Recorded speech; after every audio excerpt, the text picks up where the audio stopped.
Hey guys, Sean from Bantam Overland. Today in front of me, I have the most powerful audio upgrade that you can get that is fully plug and play for your Jeep Wrangler JL.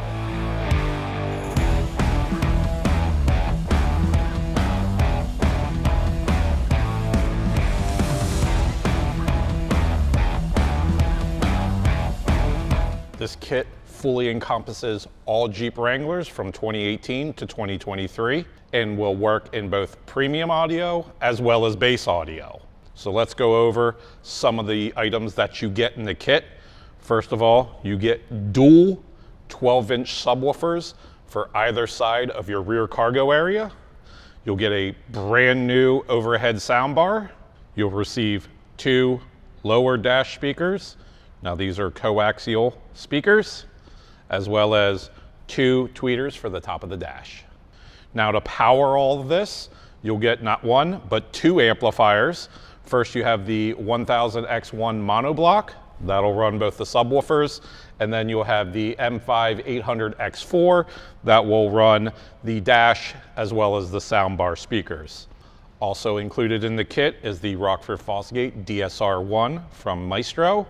Now that will actually act as the control center and has the built-in DSP that is specifically tuned for your Jeep JL. We also have a fuse holder, all of our necessary wiring, again, whether it's base model or premium model. And also, if you already have an aftermarket head unit, they give you the ability to do that as well. Amps are already mounted on the amp rack, which goes underneath the driver's seat and is also already pre-wired with all of your power and ground wire. So you'll also receive a sub controller. Now that will go where your factory power outlet is in the center console. So that gives you the ability to turn the subwoofers up and down at your convenience, as well as a relocation kit for your power outlet. Now this will go in the glove box. And they give you all of the necessary items to do all of that right in this blister pack. So there's one last thing that is included in the kit that is the most important thing to Jeepers. That is our ducky. Rockford Fosgate has sent a duck with the kit. Total power for this full Rockford Fosgate Stage 5 system is 1800 watts. So this thing should absolutely blow the doors off of our Jeep. So one other thing that's necessary for those of you who have the premium upgraded audio system in your Jeep, so the Rockford Fosgate Stage 5 kit requires this additional piece. Now what this will do is actually give you new carpet, new plastics for that passenger rear panel, since we are removing the factory subwoofer enclosure. That way our new subs will fit perfectly in there and it's all factory looking. I'm super excited to get this install started. So let's go over some of the tools that are going to be necessary to complete the disassembly, the installation, as well as the reassembly. First thing we're going to need is a electric or handheld screwdriver. We're going to need a socket wrench or electric socket wrench, a panel removal tool, a 6-inch extension, a 13mm socket, a T40 and a T45 Torx. We're going to need a 10mm, an 8mm, and a 7mm socket, a small 7mm open-ended wrench, a T45, as well as a pair of wire tie cutters.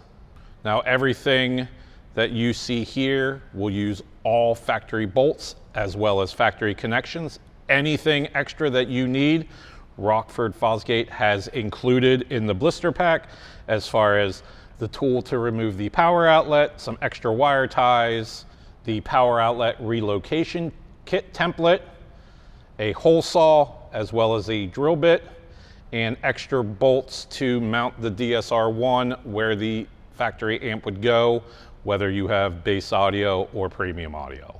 Now all Jeeps are different. You may have upgrades in there that we do not currently have, so just confirm that you have all tools necessary to complete the disassembly, the installation, as well as the reassembly.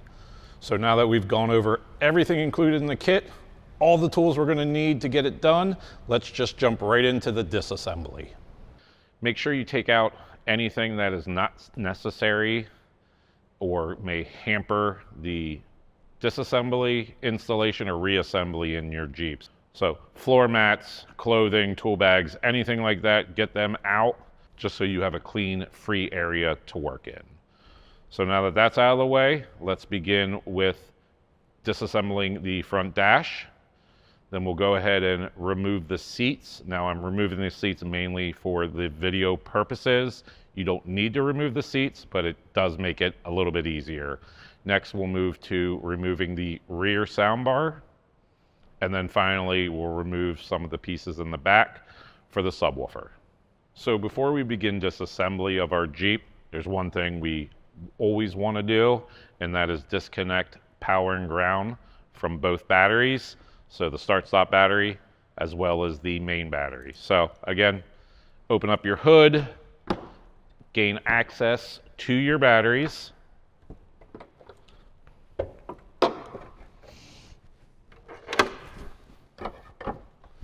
And we're going to go ahead and remove the two 10 mils, one here, one over here, and we're just going to get those off. Slide it off, set it to the side. Same thing with the positive side. So loosen it up, slide it off, set it towards the back, just making sure that they don't touch. Once you've got your battery undone and out of the way, we can go ahead and start with the dash disassembly. So let's begin the disassembly. I'm going to start with the center part of the dash, the radio, your start-stop button, your climate controls. Let's get those all out of the way. So first thing we're going to need is a panel popper. We're going to go ahead and remove the climate control and the start-stop button. So just gently put it behind, pull towards you to release the clips, and keep continuing to pull forward until it releases. Now here you'll have two connectors that we're going to want to unplug, the start-stop connector as well as the climate control connector. So this we'll put in a safe spot for now. So next we're going to go ahead and grab our screw gun or our Phillips head screwdriver, start removing some screws. There are two at the radio and then one at your window control and power lighter. So let's go ahead and get those out.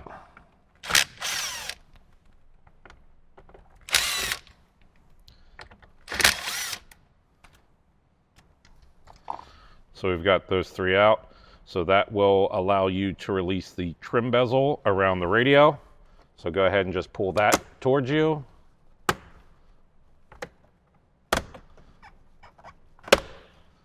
And that will release that. Again, keep in the safe spot. Now, if you have an aftermarket head unit, that's kind of where the disassembly will change. Ours will be mainly focused on the factory head unit. That in, so let's remove those.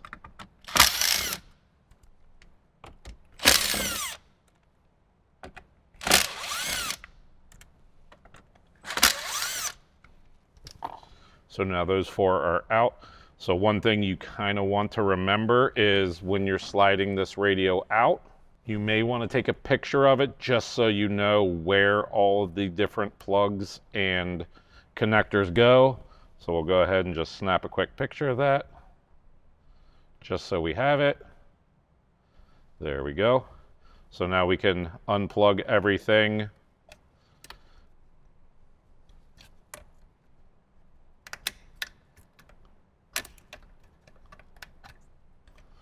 Unplug the USB, and then finally we have our main harness. We're just going to push down and slide back, and it will come out.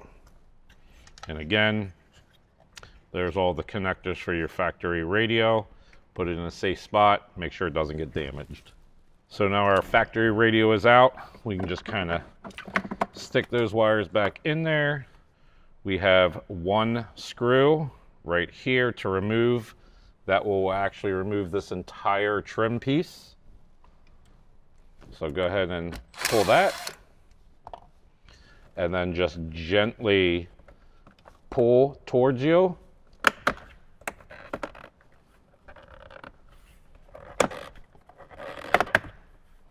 And you'll hear it release.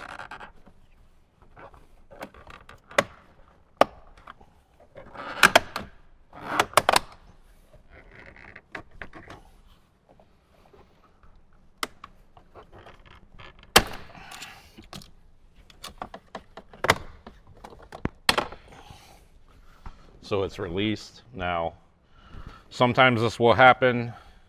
You'll take notice it left a couple of the attaching clips in the bezel. You're going to want to make sure you remove those and get those reattached. I'll show you when we go for reassembly exactly how to do that. So now we just have our window switch and power outlet area to remove. So we've already removed the one screw. You can go ahead and just gently pull towards you. It will release. And then you can kind of lift it up and towards you. Now again, this has a whole bunch of plugs in it. It may be a good idea to go ahead and take a picture of that. Make sure we plug in everything again. So we'll go to our pictures. Cool. Snap a picture of that.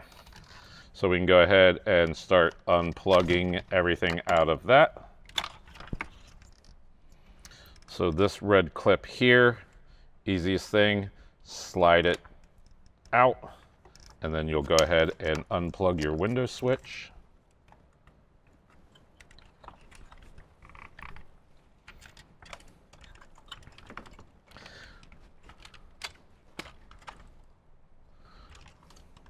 Then go ahead and pull out the rest of the plugs, your two USBs, and your power plug. Now we have everything unplugged. Go ahead and set that in a safe spot. So now that's our center part of the dash disassembled. Now we can go ahead and move over to the driver's side, get all of this off, get our driver's front speaker out, and let's go ahead and do that next. All right, so let's begin disassembling the driver's side of the Jeep. Now I've already removed the T40 holding the doorstop on, so that gives me a little more room to get at where I need to be. So I'm going to be removing this panel here, exposing some screws, removing this panel, a couple more screws, and then we'll have to take off some others around, as well as we'll actually disconnect the door harness. Now this doesn't have to be done, it just makes things a little easier. So let's go ahead, get this panel off, get this panel off, show you those screws. So as far as underneath the steering wheel, you will just pull straight towards you, releasing the clip.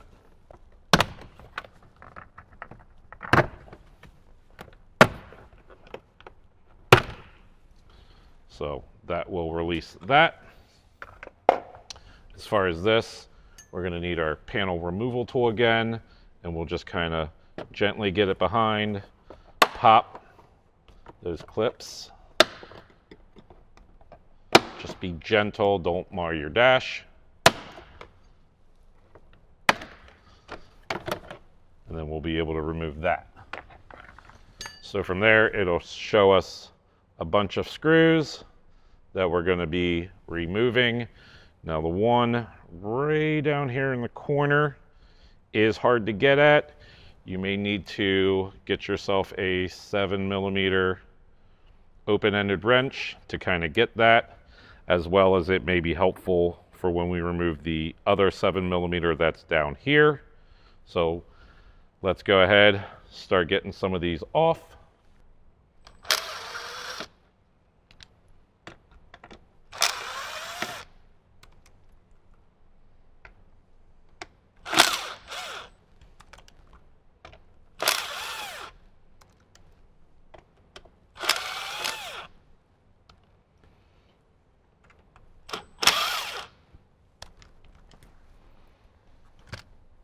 So there is one more screw we need to talk about, and that is this screw that sits right down here. So that is what actually attaches one of the screw points to the factory speaker pod, as well as it will attach to any aftermarket pod. So let's go ahead, grab our open-ended wrench, get this 7mm out here.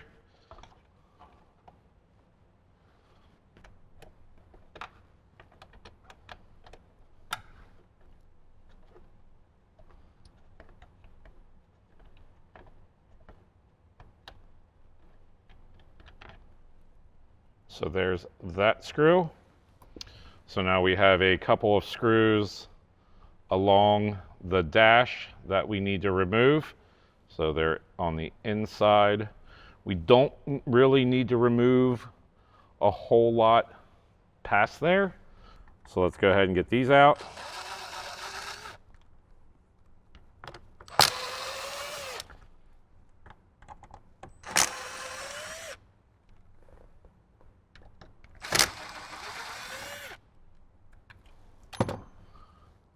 So once those are out, we can gently pull on the shroud and pull that up. So that will reveal one more screw here, and then one screw directly underneath the tachometer, and one screw under the speedometer.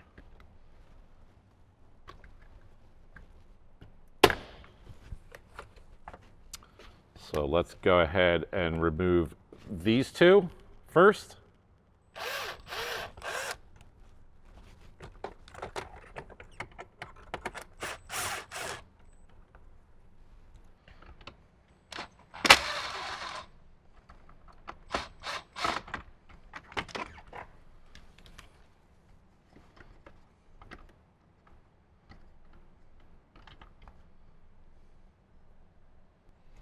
All right, so now we have the 4 on top of the speedometer and tachometer trim to remove. So let's go ahead and remove those.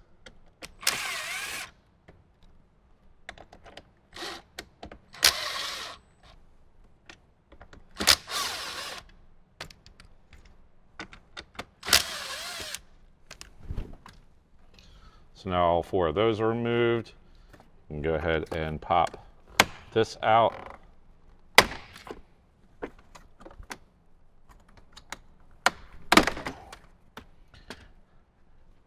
And set this somewhere safe. So now we have 2 more screws, one here, one up here that we need to remove our headlight switch and gain access to where our bottom speaker is.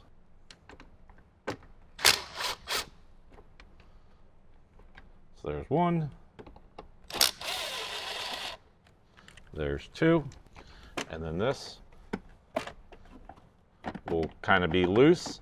So we have one more 7mm screw that's down here.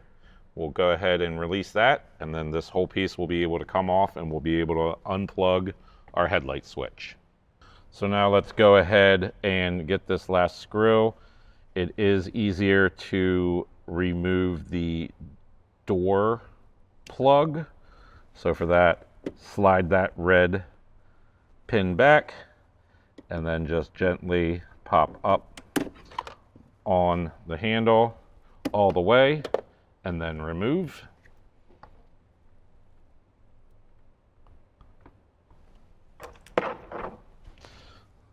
So now we have the 7mm that sits right here.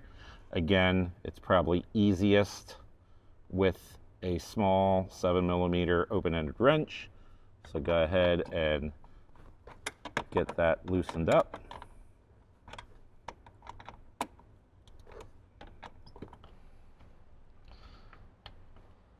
So you just want to be careful that you don't drop it behind any of the plastic.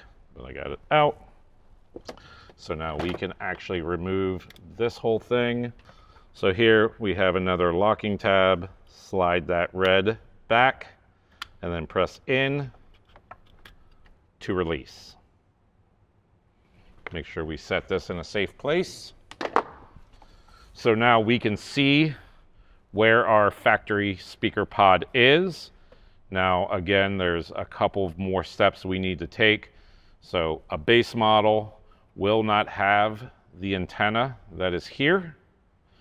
A Rubicon or anything with GPS will have this here. There's one screw holding it in.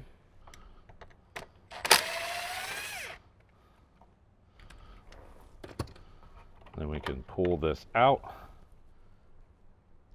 and unplug.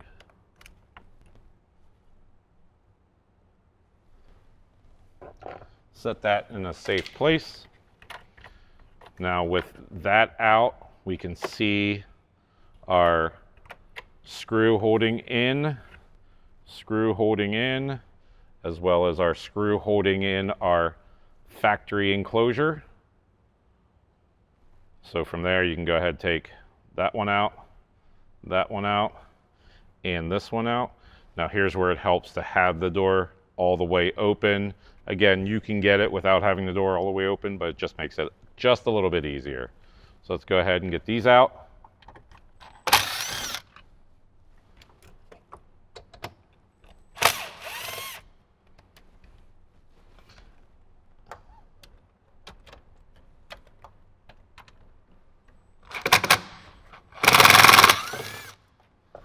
So now that our speaker pod is loose, we can go ahead and move up to our top dash speaker.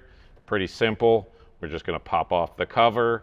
That'll reveal two 7mm screws holding in the speaker, and then we just need to disconnect it. So let's go ahead and do that. So as far as the dash speaker, take your panel popper, stick it underneath, and just gently pry up. And then we can pop it up. Getting all four clips off.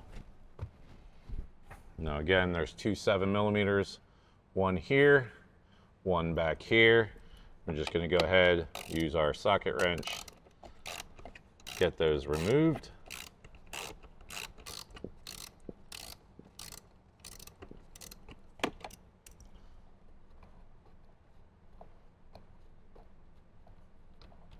And screw number 2. So now from there, just need to grab the speaker, and there'll be a small plug. So just press in on the white tab and pull the plug off and set aside. Now to complete the disassembly of the driver's speaker pod, we're going to have to remove some bolts to the substructure. Now this one is a 21, so it'll have a mixture of 8mm and 10mm. Some of the older ones had just 10mm, so just be aware of that. So we have one here, one up here, and then we have a 10mm here and a 10mm up here. That will actually take out that whole piece there and help us slide that speaker pod out. So let's go ahead, remove this 8mm first here. Then we'll go ahead and slide up high, remove that one. So there's that. Switch over to the 10mm, remove that one. And then up underneath, directly below here, but behind the brace. We'll remove that. That will have that brace come out. So now we have access to the back of it. You'll see the speaker wire that comes in. Just go ahead, reach in. The push pin for the release is towards the firewall. So we can remove that there. And then we can take our speaker and slide it out.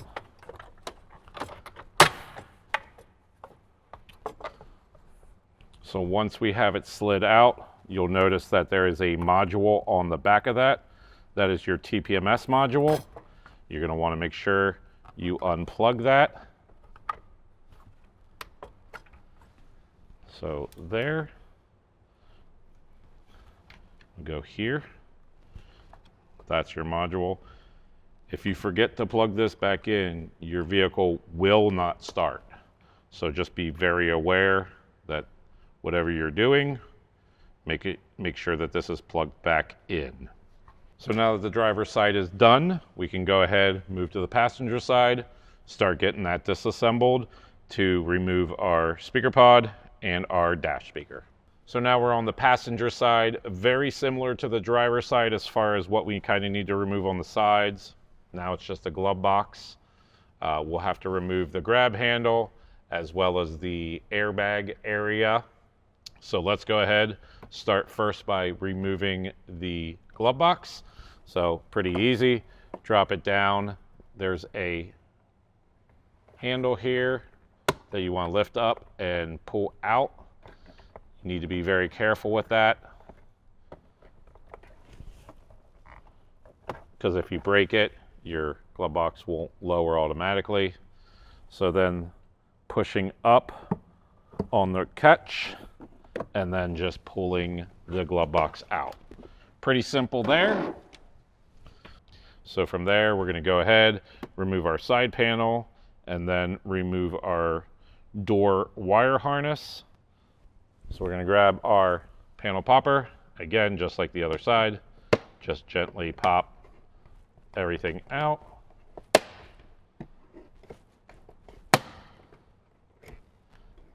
Get that top one.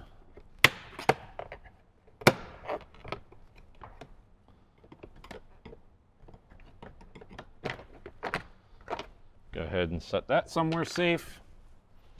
And then as far as the door harness, again, just push up on the red tab and then just kind of release the handle, pulling it out and setting it gently. So now we have most of the components. Next, we're going to remove this 10 millimeter, remove this cover, and then remove that 10 millimeter. That will pull off our grab handle. Grab it from the front part because there are hinges on the back. So just kind of gently pry and then pull away. So now we'll remove the two 10 millimeter bolts holding that.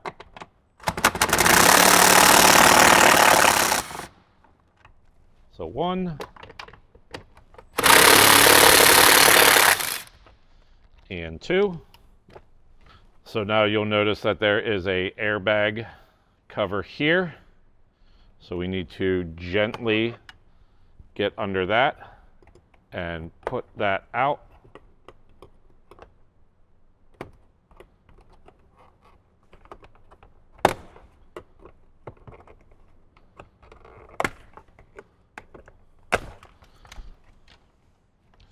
So we'll remove that.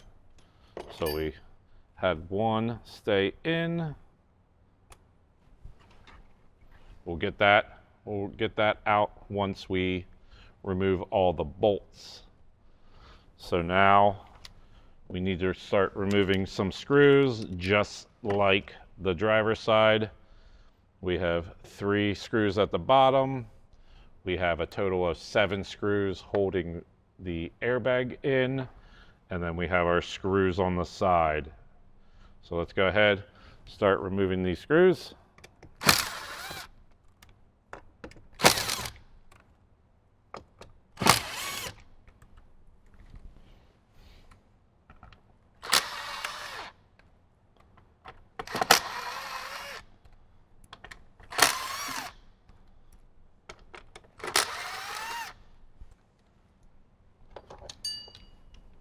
Now we have our one at the bottom that we'll grab with our little 7 millimeter wrench.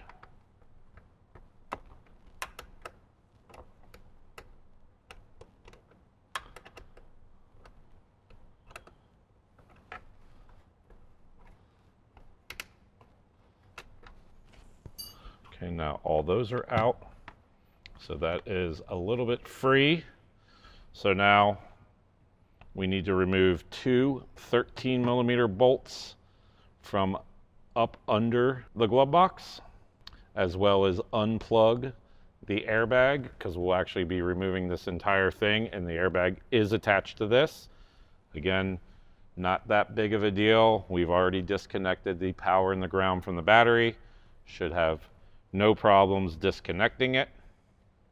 So let's go ahead and grab those two 13 mils out and unplug that airbag. So now let's get this passenger side airbag unplugged and unbolted. So airbag is right here. All you're gonna do, push down on the tab, slide it out. Again, I'll go ahead and plug it in again for you. So push in, slide it out. Now there are two 13mm bolts that are pretty well hidden. They're on the back side of the first brace, but before the black wrapped harness right here. I'll show you a picture of those. Unfortunately, we're not really going to be able to get video of it because it's pretty hard to see. So those are the two 13mm bolts that we'll be removing next. So let's go ahead and get those removed. So go ahead, get our impact gun. So there's our first 13mm bolt. The other one is just beside it.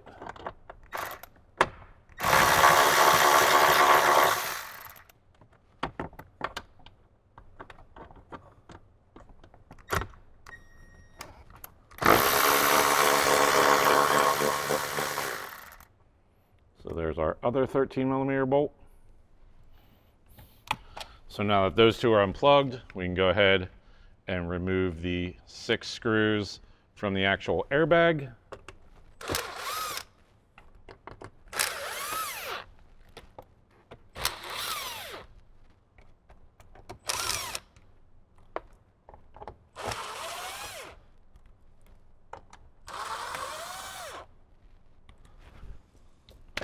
So once those screws are removed, there are a couple pop clips, and the entire thing will remove from the dash. So you want to set this in a very safe location. So now we have just a couple more screws that we need to remove to gain access to our passenger side speaker pod. So we have a couple of screws here, here, as well as here. And that will give us the ability to get the dash out of the way to remove our speaker pod. So let's go ahead and get those out.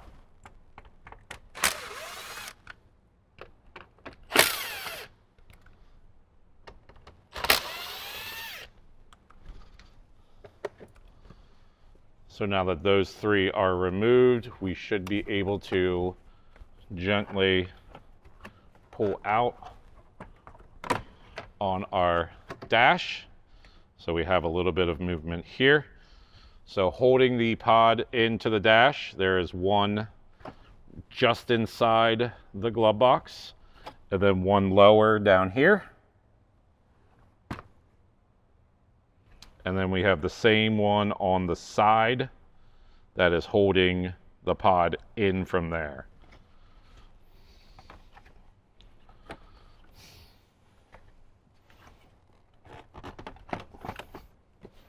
So before we remove the bolts and remove the pod, we want to reach in, go ahead and unplug the speaker plug from the pod itself. Again, the push pin is towards the firewall, so just push in and slide it out.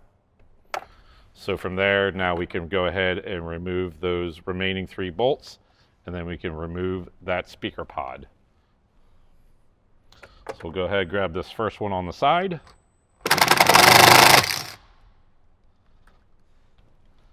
And then we can pull the dash away slightly. Okay. So go ahead and remove the bottom screw. And then go ahead and remove the 3rd screw. Now we can just go ahead and remove our speaker pod through the glove box hole or out the side, either way. So now getting that out of the way, we can go ahead and move up to our dash speaker. Exactly the same as the driver's side. We're just going to pop it up, 2 7mm, unplug it, take it out. All right, let's go ahead and remove this passenger dash speaker. Again, just putting our pry tool underneath, gently lifting up, releasing all the clips. And we have 2 7mm screws holding it down. Let's go ahead and get those out. Remove the second one. All right, we got our second one. So now all we have to do, lift up on the speaker, push in that little tab, and remove. So to finish up disassembly on the driver's side, we need to remove the driver's seat. That's where our amplifier rack and our amplifiers will go. We also need to remove our lower kick panel so we can get our power wire run up and under the hood. And then if you have the factory premium audio, the amplifier sits inside the dash here behind what was the front dash speaker. We'll need to get that out and unplugged so we can place our Rockford Fosgate DSR1 in that location. So to remove the seat, that's a T45. Again, double check your specific year Jeep just to make sure. And then we're gonna need a 10mm to remove the bolt that holds the lower kick panel in. And then we're gonna need a 8mm to remove the 3 bolts that are holding in the factory amp. Again, if you have bass audio, you don't need to worry about removing the factory amp because you don't have it. So let's go ahead, get our seat out, get our kick panel off, and get our amplifier out. Now, personally, first, I like to have my door all the way open so I have enough room. I remove the T40 bolt from the mechanism. Now you want to be careful when you do that this doesn't get pushed back in. It's extremely hard to get back out, so just be careful of that. So let's go ahead, get our seat out. I'm going to first start by removing my headrest and just setting that on the seat. Then we can go ahead and remove the 2 front T45 bolts.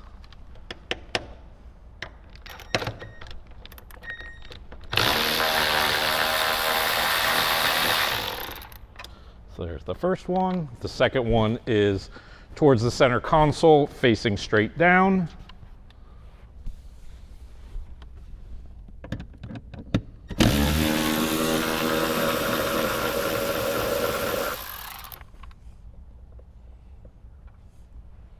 So then we can go ahead, just slide our seat up, remove the 2 in the rear.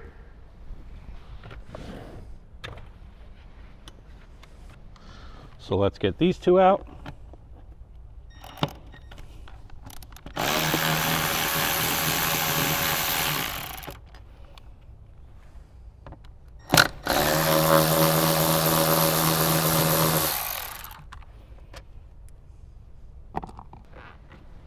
So now that all 4 bolts are out of our seat, we just need to slide it back, undo a couple of Christmas trees holding the factory wiring in, unplug 2 plugs.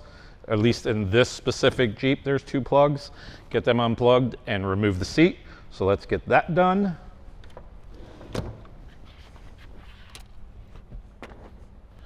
So the 2 plugs that we need to remove are this yellow one, that's our airbag sensor, and this black one here, that's our seat occupancy sensor. So there's a Christmas tree here and one up here that we need to pop off. So go ahead, grab your panel removal tool and just wiggle it until it comes off. Pry it down towards you. There we go. That one was already a little loose. So next we'll go ahead and push out on this red pin, push in, and then it'll wiggle out. There we go, just like that. And on the black one, same thing, push out on the red pin, and then push to release, and then we'll just kind of slide it down and out of the way.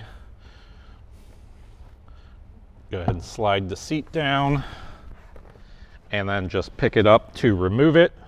Now you want to be careful. Sometimes you can, get the steering wheel out of the way, and you want to be careful with any of your paint and your plastics. So just take your time, remove it from the car. So now we have our seat out of the Jeep. It's time to remove the kick panel here.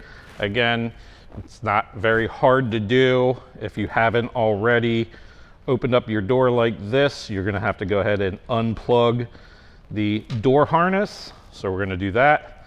And then there is one 10mm bolt holding it up top, and the rest of it will just pop off. So let's go ahead, grab that 10mm bolt. All right, so let's go ahead, remove the 10mm bolt that's right here. So let's go ahead and get that out.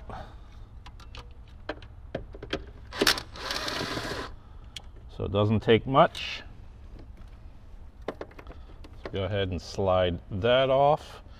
Now, just have to remove the harness here off that, and then we'll just kind of start wiggling it out. Takes a little bit of pulling power to get it off, but once you get it started, it'll start coming apart. May need to use a panel tool just to kind of get under there and get everything released. There we go. So I'm just all the way out, and then we'll just have to kind of move it around all of the hooks and slide it out of the vehicle. So now that we have our kick panel out, we can go ahead and move up to our factory amp. Again, if you have a base model, this step is not necessary, so you can go ahead and skip ahead in the video. So next we need to remove the factory amp, which is located right here. So there are 3 8mm bolts, 1 down low, 2 up top. There is a factory harness that is also in the way, so we'll just have to remove that using a panel removal tool. So let's go ahead and just get that wiggled in there and get that out. There we go. So now we have easier access to all 3 of our bolts. Now, if it makes it easier for you, you can go ahead and unplug the amp prior to removing the bolts. So you'll be able to see where both those plugs plug in. So just slowly wiggle and remove.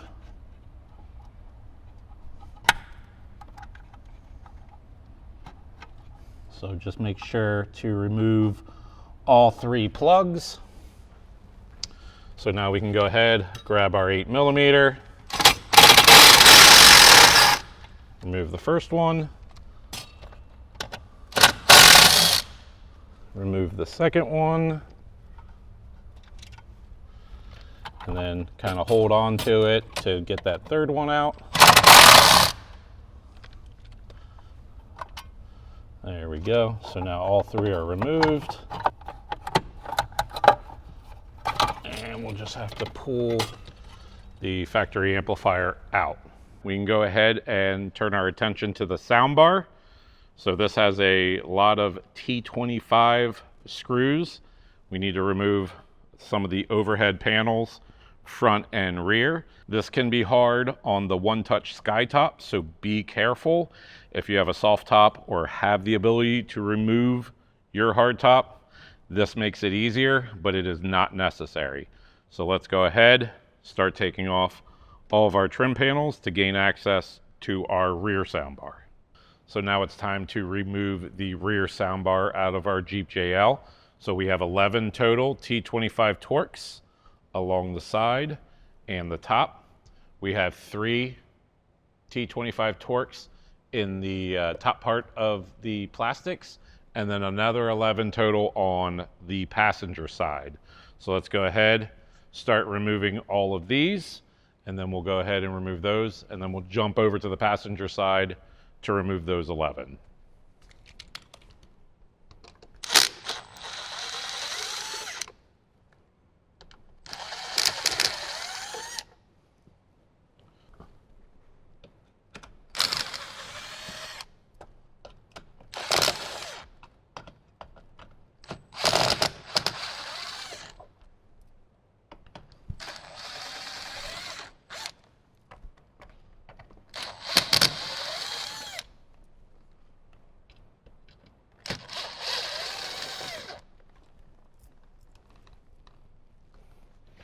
So we got all the bottom ones. Let's go ahead and get the top backside removed. So now let's get the top ones removed.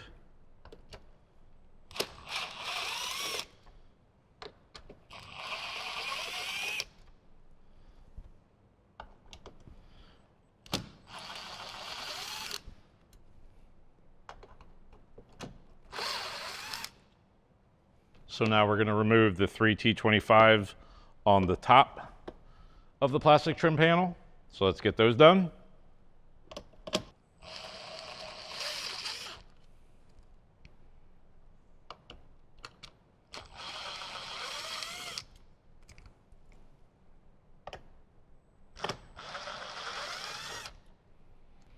Now that those 3 are out, we can move over to the passenger side and remove those 11.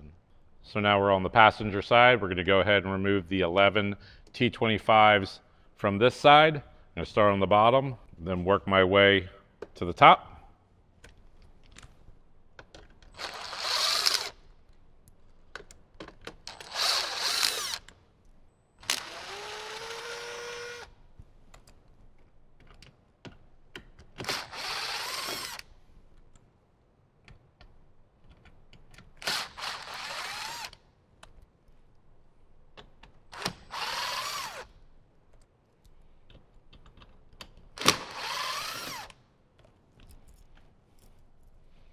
So we have the bottom out. Now we can go ahead, get the 4 up top.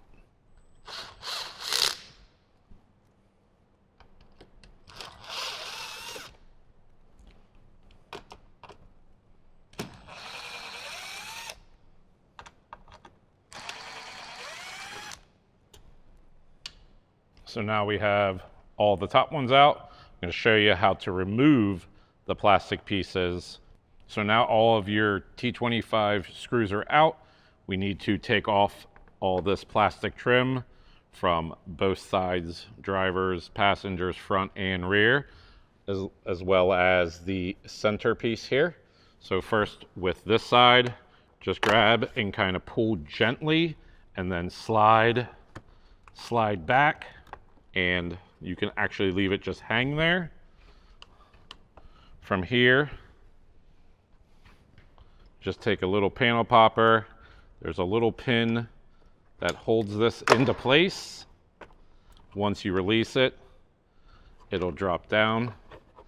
Then you can start pulling the rest of it down.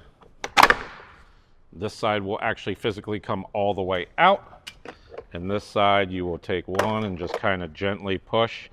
Now, some of the JLs will have a microphone in here. You'll just have to unplug that and set it to the side. And I'll show you a close-up here where the 10 millimeters that actually hold the soundbar to the Jeep are. But let's go to the other side, get that all popped off, and I can show you that. Exact same process on the driver's side as the passenger side. Just kind of peel this off. Now again, here is where that pin is located, right here. We're going to grab our panel popper and pop that out.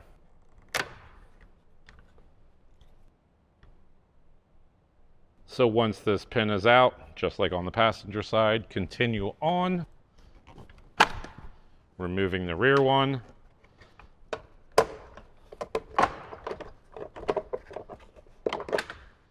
And popping the panels out.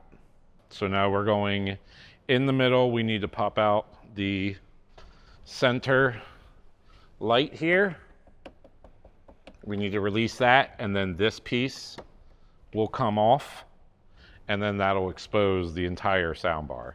So now we have one more piece we need to remove before we can gain full access to our soundbar. So that is this piece. We've already removed the 3 T25, holding it into place. What we need to do is now remove the light. So that is just gently getting a pry tool up underneath. So gently pull. It'll probably fall down. Want to just disconnect the plug.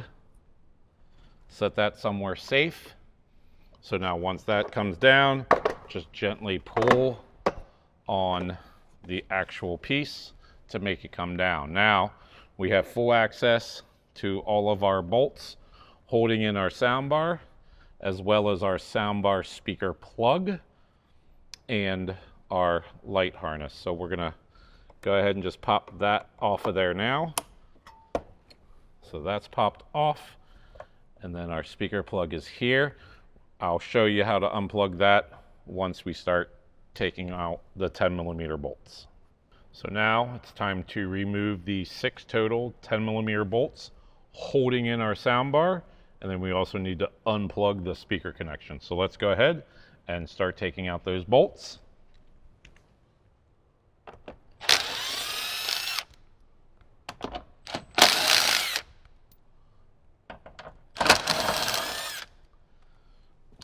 So there's the 3 bolts on the driver's side. We'll move over to the passenger side.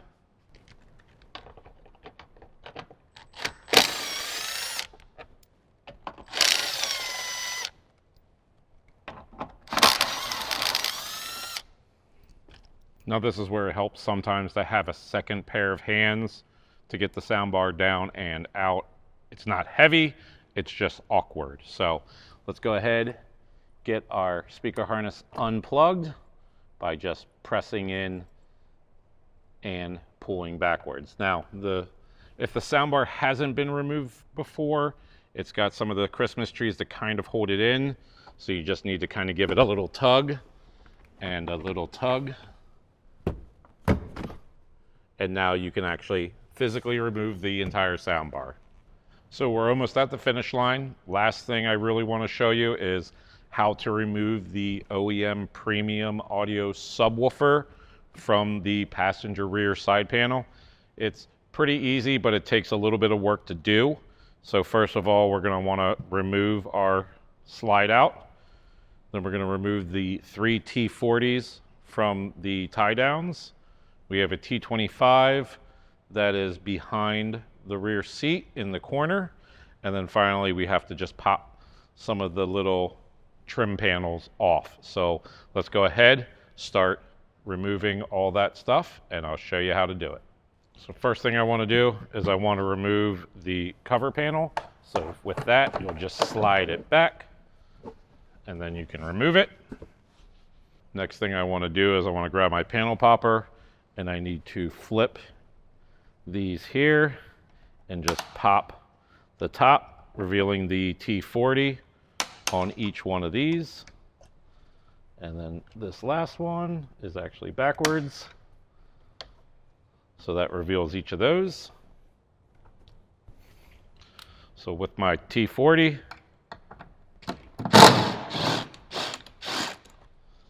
go ahead and remove each one of those.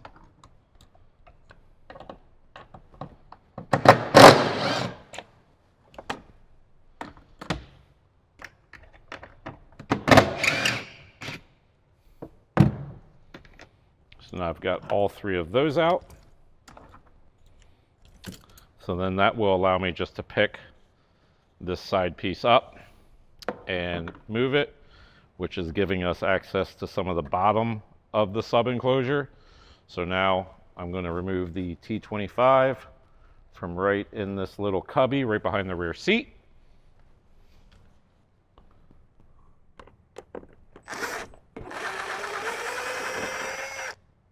So there's the T25 out. Now that we have that T25 out there, we can go ahead and take out our holder here. Just remove that, set that to the side. If you have your roof bolts in there, just be careful. So now we're all free. We have one more thing here. This is the seatbelt cover. Just gently place your panel tool in there and pop that up. So from there, we're going to pull off the gasket, and then we'll take our panel tool and just get in behind there and just slowly start popping it out.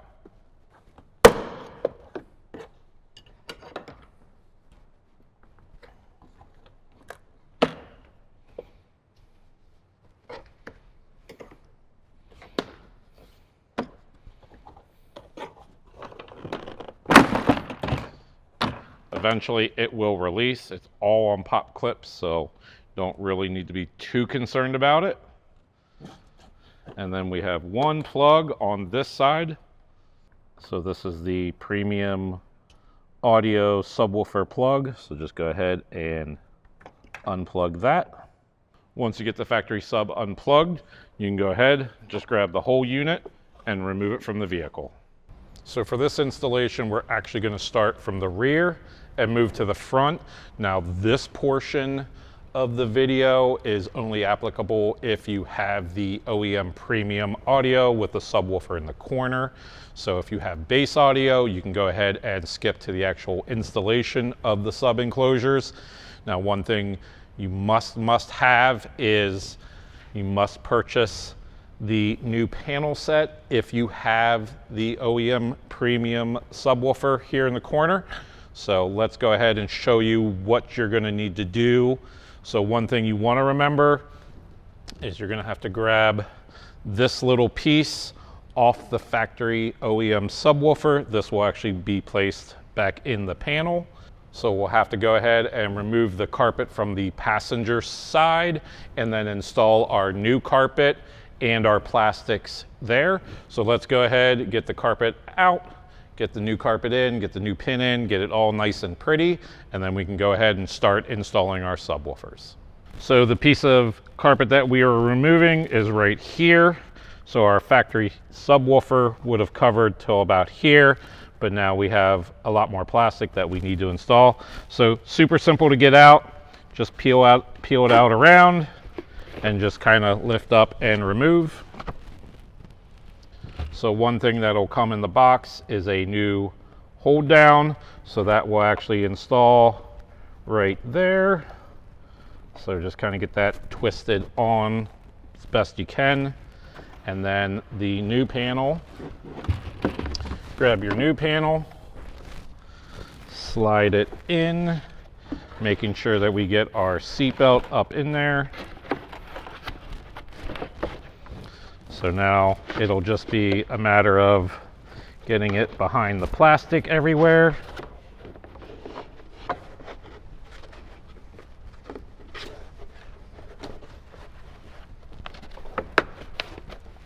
And then tucking it neatly underneath, behind the plastic here.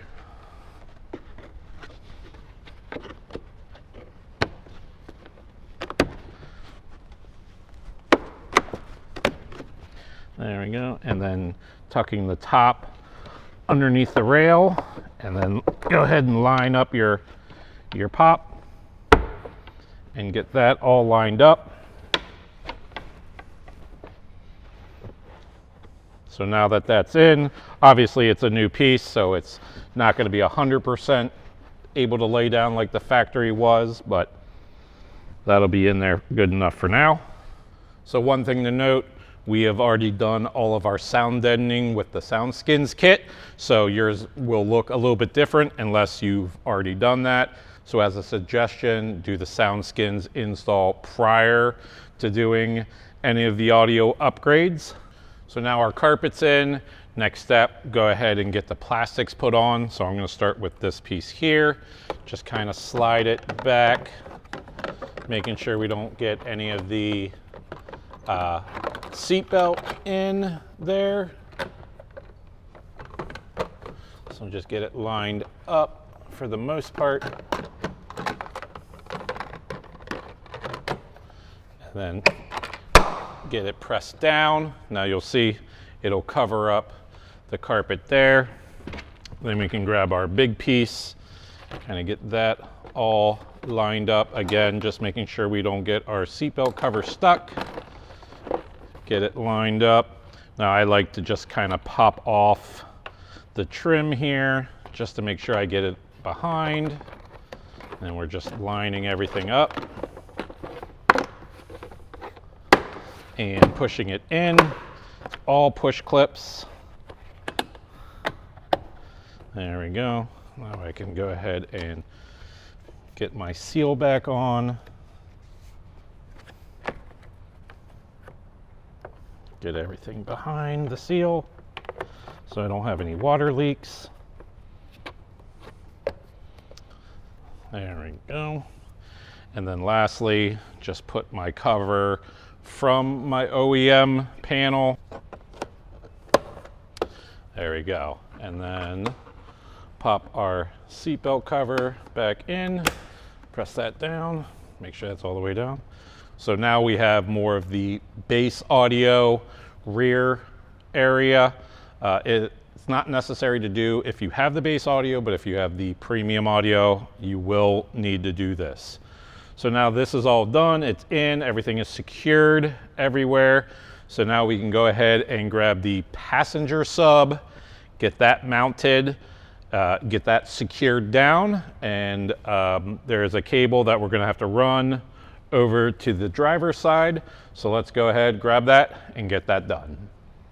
So now I have my passenger side subwoofer. You can tell each thing is individually labeled, so it says pass sub.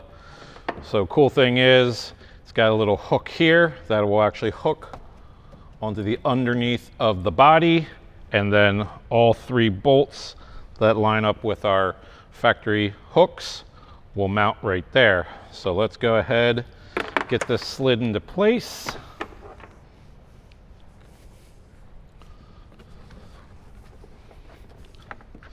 So from the rear door, you just kind of want to get it close.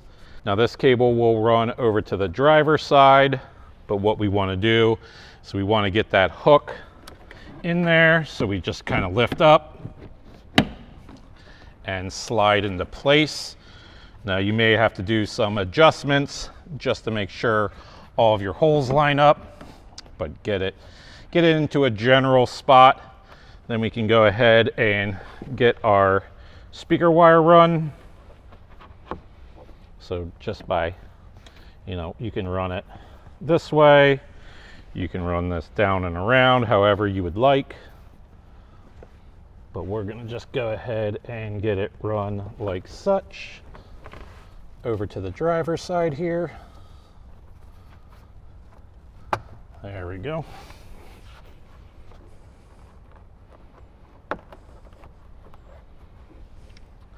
So then from there, we're going to go ahead and grab our tie downs and get our subwoofer mounted.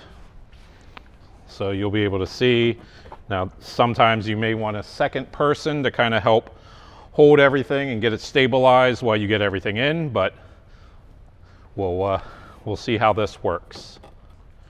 So now I have my passenger side panel. I know that because it's got the tabs on the passenger side.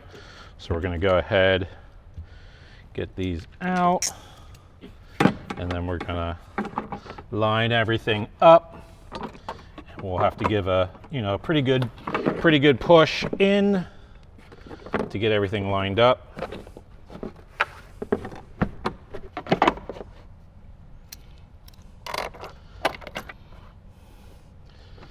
So we got our first one lined up.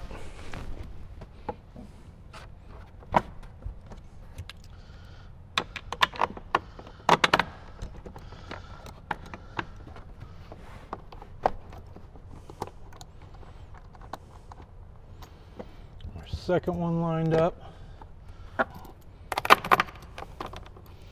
and our third one. So let's try to start tightening them.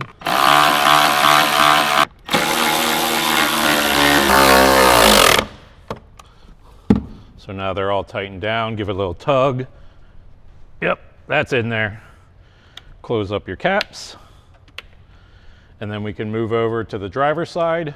Exact same process of getting this subwoofer in. So let's grab that, get that one installed. Now on the driver's side, exact same process, except for now you're gonna have a splitter, which the female side will plug into the speaker wire from the passenger subwoofer, and the male side will be what gets plugged in from the amplifier. So when we get to that point, I'll show you that. But again, exactly the same as the passenger side. Slide the subwoofer into position, tilt it up to hook it onto the rail, and then kind of get that all set. Now we'll just kind of get our subwoofer plugged in now so we don't forget, but we'll be able to run that a little later. So now we'll just need to make sure we can line it up and get our side panel into it. So, yep, there we go. So let's grab our side panel and the bolts. The driver's side will look identical to the passenger, just with the tabs facing this way now. So go ahead and get it into position and get those bolts all started.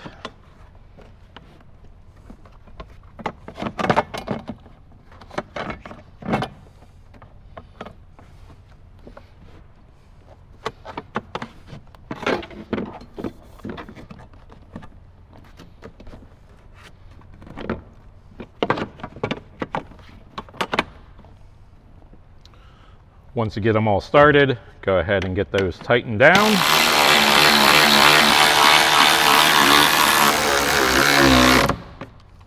And then close your caps. And just double check. But yep, she is nice and sturdy in there. So now we can actually go ahead and just get the back portion of the Jeep completely reassembled, which isn't really that much. It's just the top panel and our tray for our door bolts and our roof bolts. So let's grab those two things, slide them in, and we can close the back and we're done. So I've got my bolt holder and my panel. So let's go ahead and get the panel slid in first, just lining up these with either side. So once you get them kind of lined up, just slide it in. There we go. So now that's slid in, and then we can go ahead and get this in, inserting the tabs into the panel and just dropping it down. So now our back end is back together. We can go ahead and do some of the wire management underneath on the driver's side, and then we'll move right on to the rear soundbar. So now as far as our subwoofer cables, again, let's just make sure we're plugged in and we have our male adapter left out. So we're just gonna lift up our carpet here.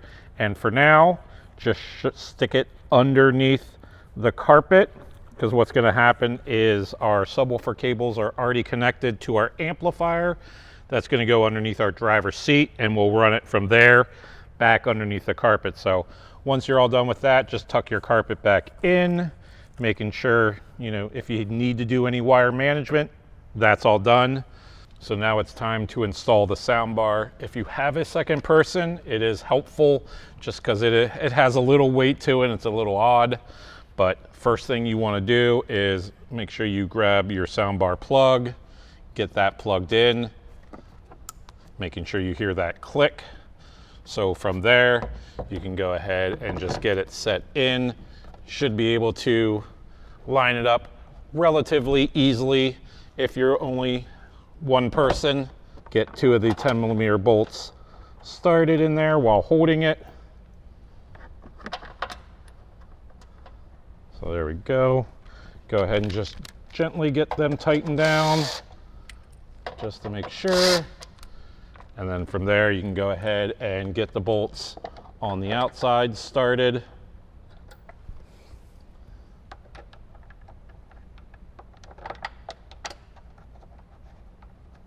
So once those are started, get those tightened up.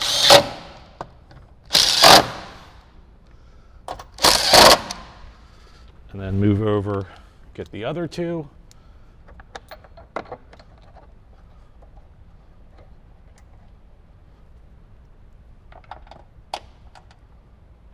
And get those tightened up.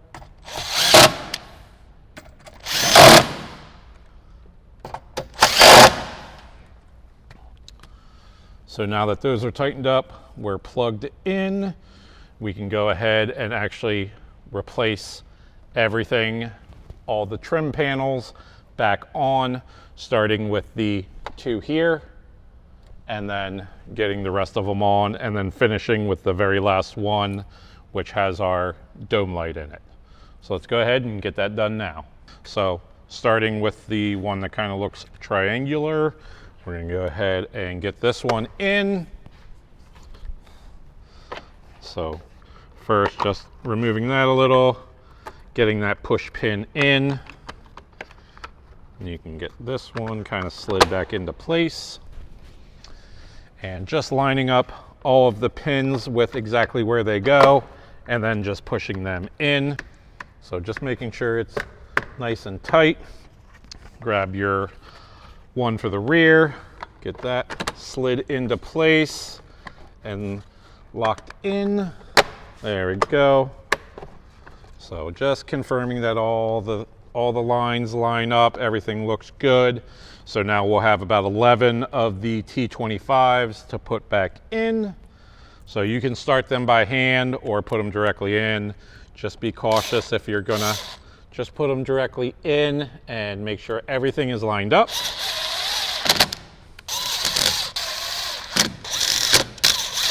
Don't forget about the two up top. So for these, I usually like trying to start them by hand first.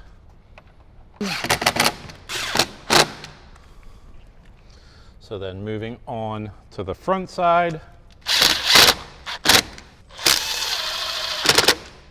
And then getting the two on the top.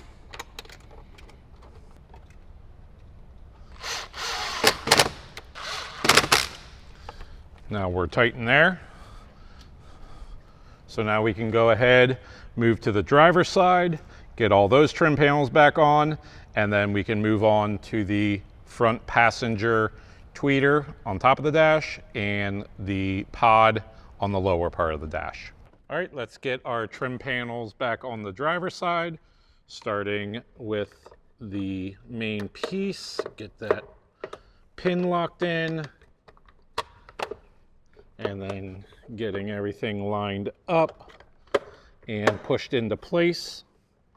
And then go ahead and grab your rear piece, get that lined up.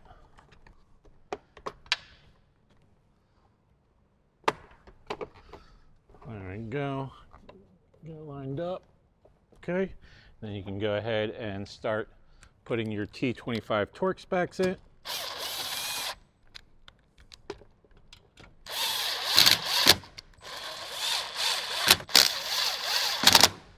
Don't forget to do the two on the top. And then get them screwed in.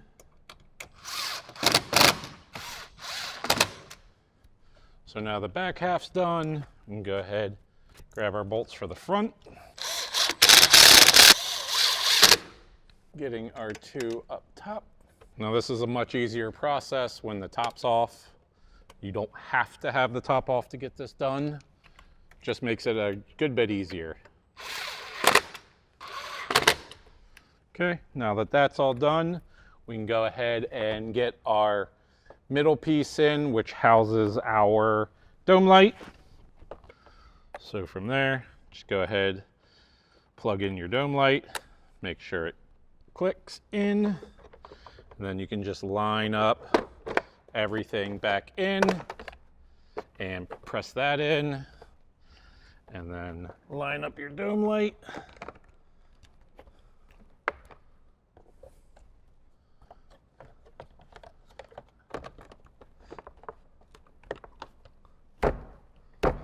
There we go. And now you have 3 more screws up at the very top. One right in the middle. And one on the passenger side. that's 3. So always just give a second check just to make sure everything's nice and tight. So now that we have completed all of our trim panels for our soundbar, we're actually going to move to the passenger side, get our lower dash speaker installed as well as our upper dash tweeter. I'm going to show you how to do that next. All right, now it's time to start installing our lower knee panel speakers as well as our top dash speakers. I'm actually going to start with the tweeter and top of the dash. Comes pre-assembled. Just confirm that everything's plugged in nice and tight. So it will actually sit in the top of the dash like this. So first thing we're going to do, plug it into the factory wiring, making sure you hear that click, give a little tug on it, and then just slowly feed the crossover down in, just making sure it doesn't get in the way or it's not going to rattle. So once you've set it in, grab your 2 screws. Go ahead and get those started by hand.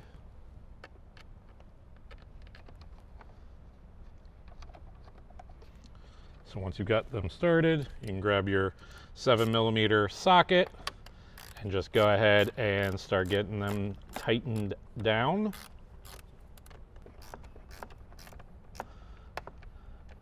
And there's 2. So now we're nice and tightened, not going to rattle, just kind of give it a little push, make sure it's tight. So now that that's done, we can move on to our lower dash pod. So one thing that Rockford suggests before installing it is the screw hole that comes through the side of the dash, just opening that up a little bit with the factory screw. So we're going to go ahead, grab one of the screws and just kind of get it twisted in there a little bit and then just run it through.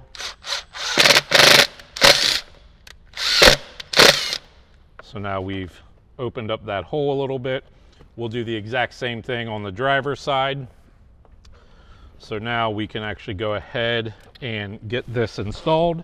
So just like we did when we removed our factory speaker, it will go in the exact same way. We'll just pull out on this slightly, stick it in, get it bolted in. Now one thing you want to make sure about is you have the factory connector accessible. You want to make sure that that stays out here so we can get it plugged back in to the new speaker pod. So go ahead and just pop this out, slide it in, get it kind of lined up there to where it goes, just like that. Now I like to start with getting my side screw started. So I'm going to do that first. Now I just got it started, so it's still pretty loose. I want to make sure that I can get my plug plugged in. So now that is plugged in. Now I'll go ahead and pull out and get everything else started. So once that is slightly tightened, you can go ahead and reach in and get the other 2 started. So the top one started. Let's reach and grab the bottom one here. There we go. So now go ahead and tighten both of those.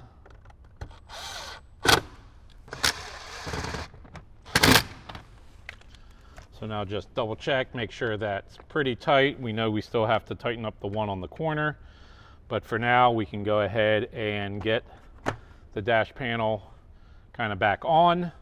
So from here, we're going to go ahead and get all of our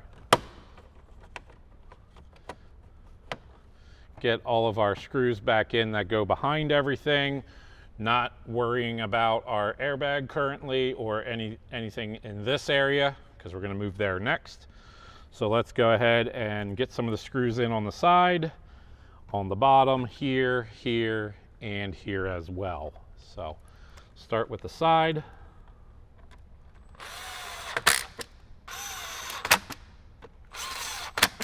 And go to the bottom.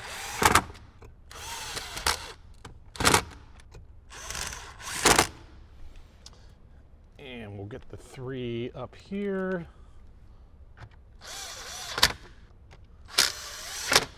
And then this one. Then we'll tighten up our speaker box the rest of the way. So now we're in really good shape there. So now we have our new pod in, it's plugged in. We have our new tweeter in, that's plugged in. We have one more bolt or screw to put down below. So we'll go ahead and get that one started. Now this is the one that's a big pain. You have to use your little 7mm open-ended wrench to get that one tightened up. So just take your time getting it in there. You can get it probably most of the way in by hand and just use your 7mm to tighten it up. So there we go. So now this area is done. Our speaker is connected. So now we're going to move to the center dash, get all our plugs and wires plugged in, drop down, and going to the appropriate area. One will go to the CAN bus system.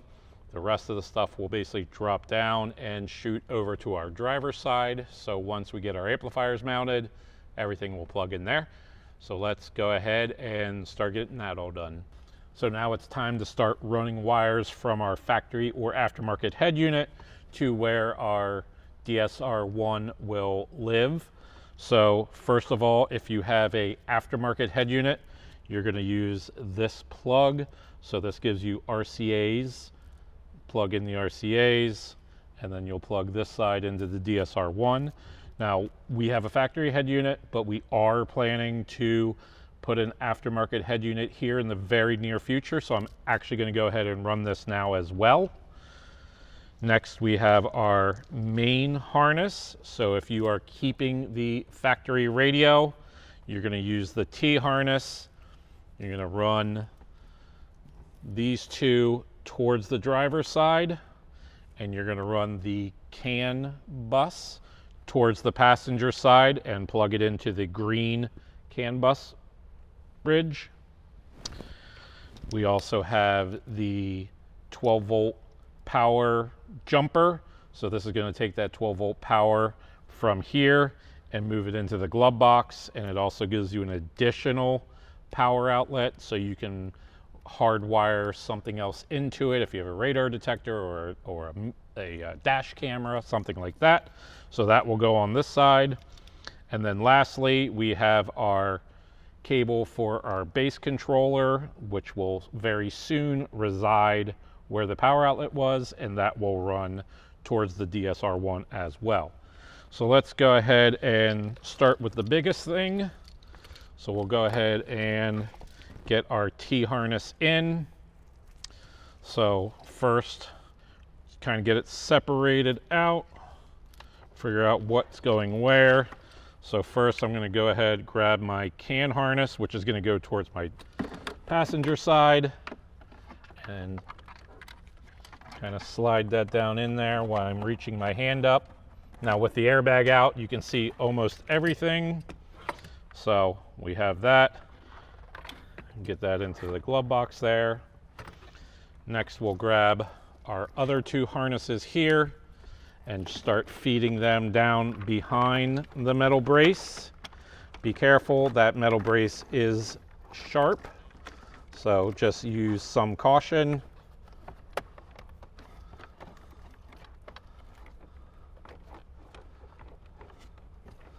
So there's that harness. Give this a little pull here. And then next we got to get these two down in there. So same thing. Just be careful of that metal dash brace.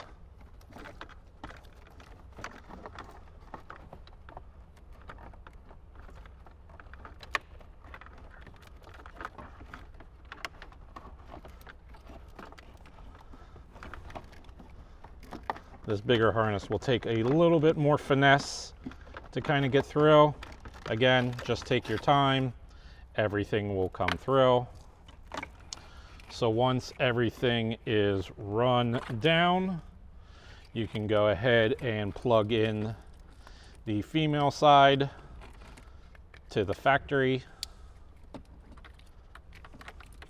Just lock it in and cinch it closed. So for that, we're gonna kind of get that up there for now. There we go. So now we have all our cabling pulled. So now let's just go ahead and run our RCAs, and I will just hide them kind of out of the way since I am going to use these someday soon. So same way, behind the dash.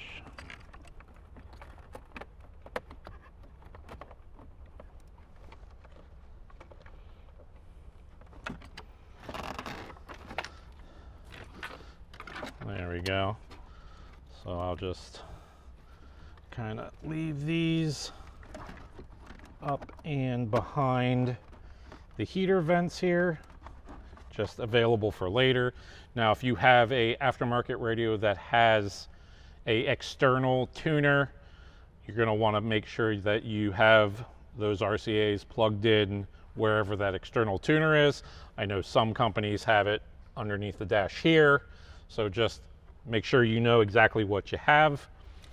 So lastly, we need to run our power outlet adapter into the glove box area. So for that, we're just going to go right through here. So super simple. You can just reach right in. Now we have it on both sides. Could actually just go ahead and plug it in now, just so we don't forget. So they look exactly like each other. Just plug it in, and then you can pull that tight out of the way. So from there, now we need to get these 3 wires over to this area just underneath the steering column.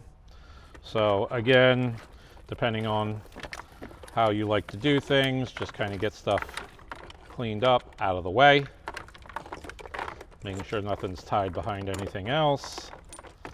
There we go. So now everything's away. I can go ahead and run my cables and just kind of reach right back in there.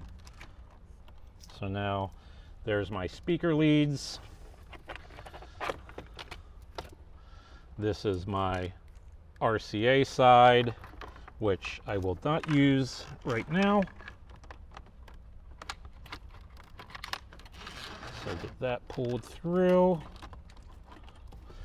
And finally, our main power that we will be using.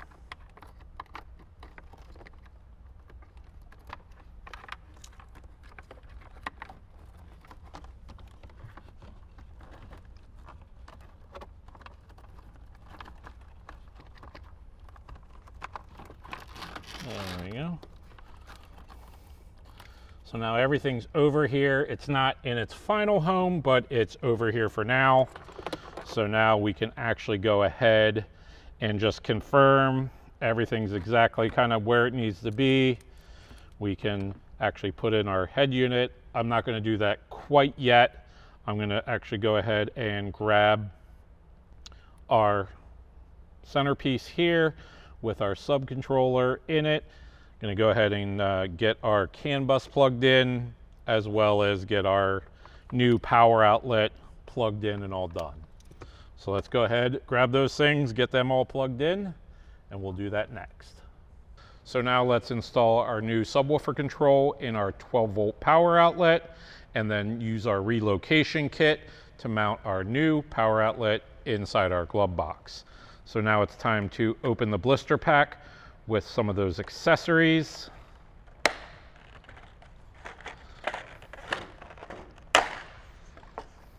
So everything has its place in here. We're going to use some of this stuff here. So first thing we want to do is grab out the tool to remove the 12-volt power outlet. It's not the easiest thing to do, but you'll take the tip of the tool, lock it into the 2 little parts, the 2 little tabs, and then pull. Now, it will probably release more times until you actually get it. Sometimes it helps to push on the back of it there as you're pulling. The idea is to get this centerpiece out first. So let's see if I can just push it out. There we go. So now I can just push that out and pull it out.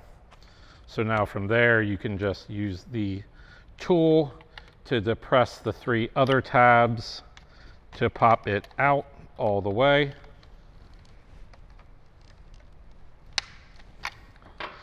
There we go. So now it's out, no damage, and I can still put my power outlet back in if I so choose. So I'm actually just going to go ahead and slide it in there so it all stays together. There we go. So set that to the side. So now we need to prep our subwoofer control knob. So it is a magnet. I've already taken off the 10mm bolt, so just want to release that. Now if you notice here, there's a little tab that will coincide with the factory. So slide that in and just line that up. Then you can go ahead and slide that back in and grab your 10mm and tighten that back up. Now before you go all the way, just make sure that that is where it's supposed to be. There you go. So now it's tightened, it's in there. So now you can throw your knob back on. Now one thing I didn't do is I want to kind of turn this magnet, because this is a floating, so then when we put it on it's always kind of facing. So again, I need to change that just a hair so I have it right. There we go. So now my Rockford logo is level, looks good, maybe just a hair more. There we go. So once I'm satisfied with it, go ahead and press that on. So now I'll have the ability to turn it. That Rockford logo stays straight and doesn't move when I turn it. And I have my plug ready. So now that that's all done, I can set that to the side. Now it's time to set up our new power outlet into the glove box. So we can put this away. So now we need to grab the template. Tells you right on it, 3/16 drill bit, pilot for the hole saw, and then the 3/16, 3/16, 3/16. So, easy thing to do, just get it kind of lined up, just like that. Making sure everything's good. Yep, that'll fit in there perfect. So we'll just back it down just a hair. So now we'll go ahead and grab the provided 3/16 drill bit, grab our drill gun. So we'll get everything in here. We'll just do some quick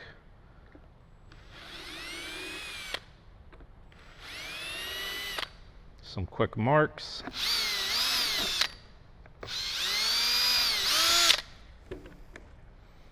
So we can now put that away. Now this side already went through, so just make sure it's good.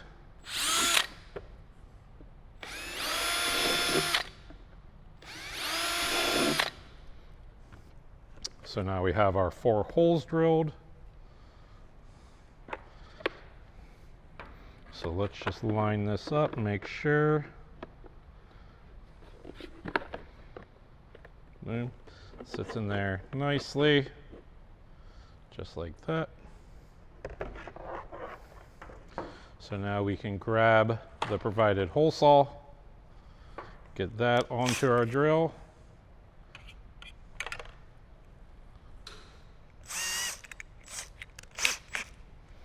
Now this bottom one is the one you want to drill through. So just go ahead and drill through.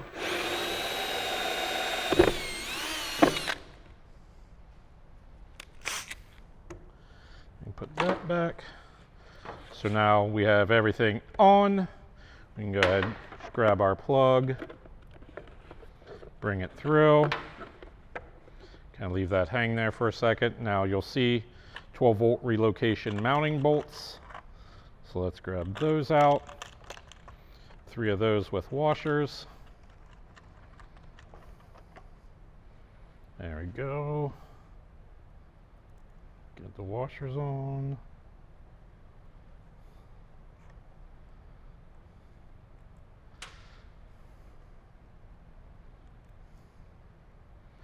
Just kind of get it generally lined up.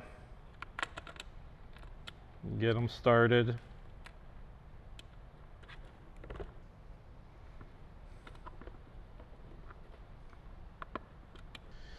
And the one on the side here. Once you have all 3 bolts in and started, go ahead, grab your 2.5 millimeter Allen head and get those tightened all the way down.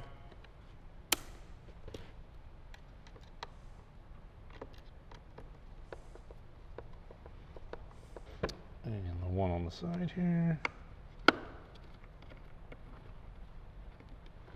There we go. So now you have a new 12-volt outlet. Will you use it? Maybe, maybe not, but it's there for you, and you can kind of get it anywhere you would like inside this cubby. I put it up top. I don't think I'm going to use it a whole lot, but we will see. So now both of those are done. We can set those to the side, and we can continue on with the rest of our install. So now it's time to get our amplifier rack mounted.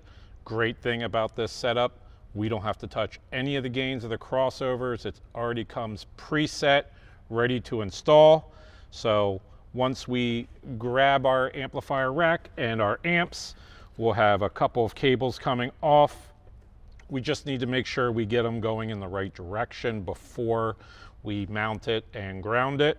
So we'll have 2 cables here that will run back up and along the side of the transmission hump and come to this general area. And then we have our power wire and our subwoofer wire. Our subwoofer wire will run back, power cable will run forward. So next, before we get it mounted, there's a couple things we need to do. There is a 10 millimeter bolt on the wire chase. We need to remove that, as well as remove the ground lug here, because that's what we'll be grounding the amplifier setup. So let's go ahead and get those undone. So there's that one. There's our amp. So you have to make a small cut in the carpet here for the bolt to hold down. So just kind of get a good look of about where it needs to go. Go ahead and just make a slice in your carpet.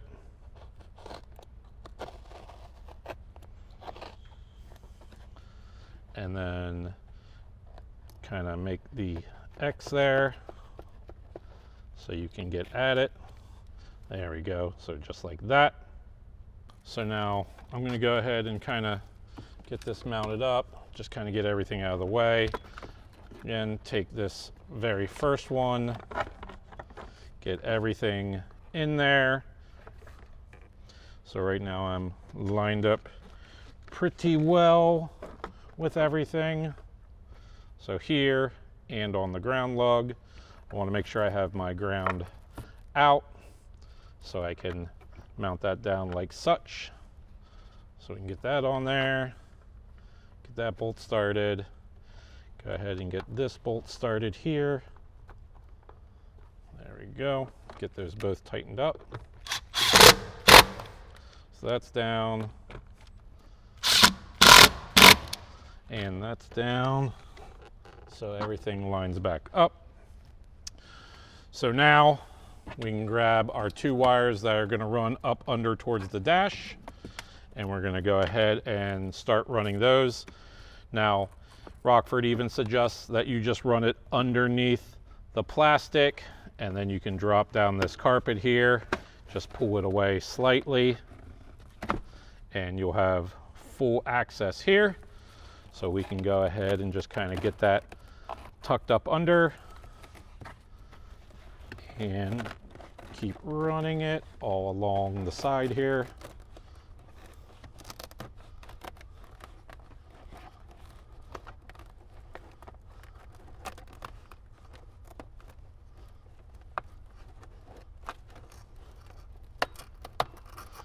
There's that one.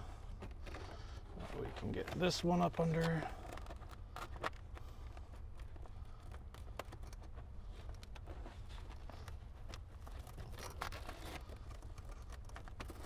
There we go. Now I have both my cables up here, so I can go ahead and just confirm I get everything tucked and put the carpet back.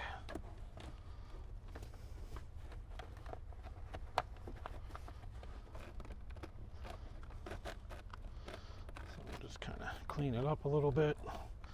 There we go. So I'm grounded. My wires are run. So now I have my power wire and my subwoofer cable. So just kind of keeping them out of the way of my airbag cables. Go ahead and pick up on the carpet. Just kind of tuck that all nice and neat underneath the carpet there. Push that back down. Now again, your power wire will go towards the front of the vehicle with a brand new grommet, and I'll show you all that once we get to there. But you just want to kind of get that run nice and neat along the side here, and just kind of get it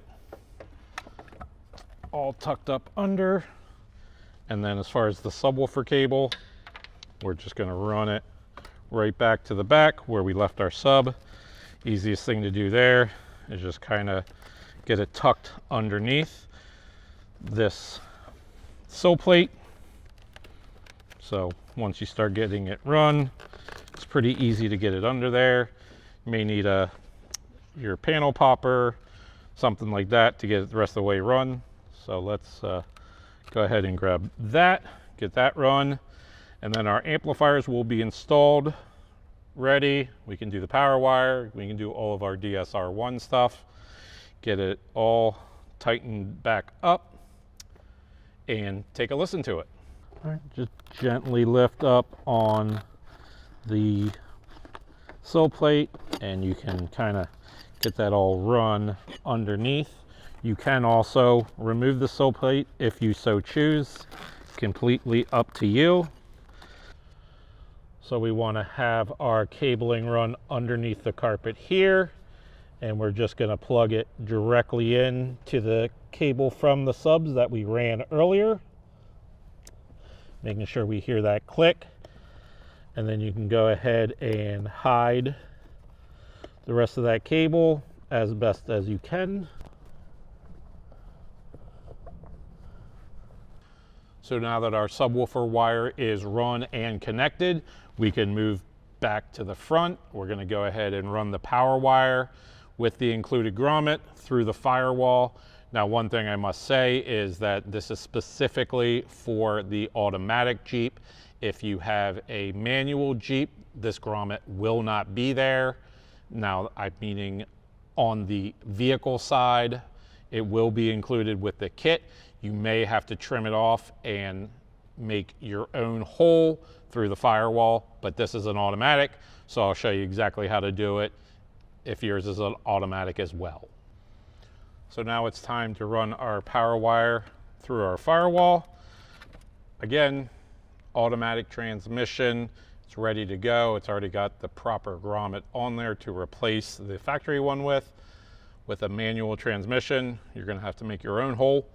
So the grommet we're looking for is right here.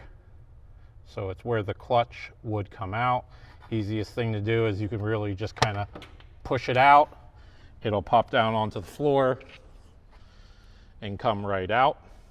So next we're gonna run our power wire up through.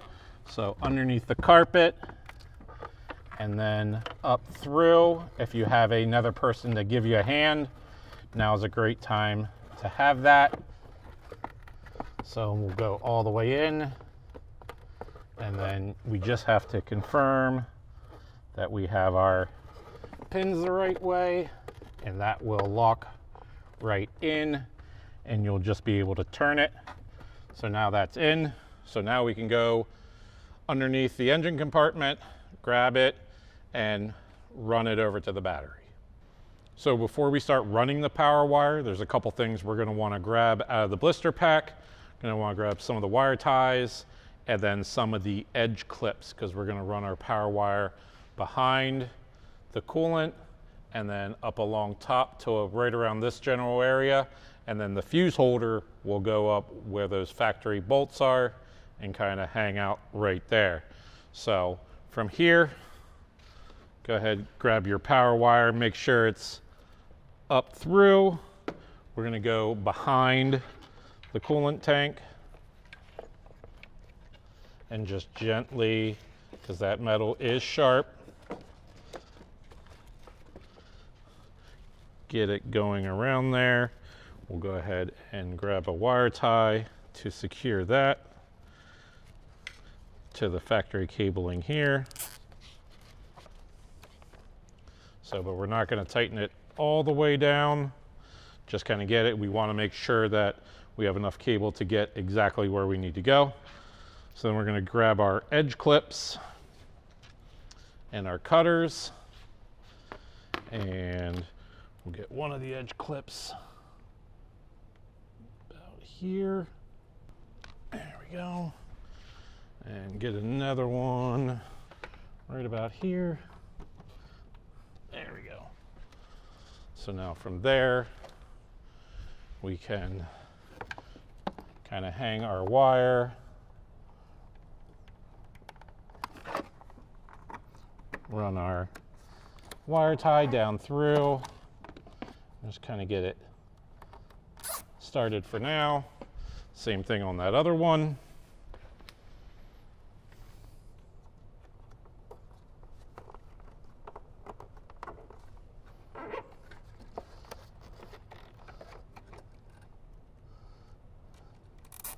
There we go. So what we're going to want to do is prep our fuse holder for installing our power wire. So with that, grab your 4mm Allen wrench, loosen up the bolt on top. So don't take it all the way out, but get it most of the way out. Now inside, there's going to be a little plastic holder as well as a metal piece. So just kind of get it out there. Sometimes you got to get something in there to kind of help it out. There we go. So this little metal piece here will have a hole in the top. I've always found the best way to do it is stick it on to the power wire and then insert the power wire directly in. What that's going to do is kind of help hold that ferrule in place in the fuse holder. So then just go ahead and retighten it. Now if that metal piece moved at all, you may find yourself getting stuck like I am, so you just have to kind of get it into position. Now that lock should go all the way down. There we go. So get it nice and tight.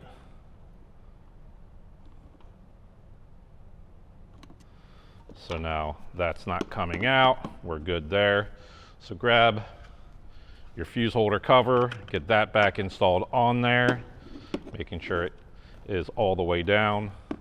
So from here, we've already removed our bolts, so we can just slide this on, get that mounted, get our two 10mm bolts back on top. Now they give you a little bit of wiggle room to play, so just know where you have to be, get that tightened down, with a 10mm.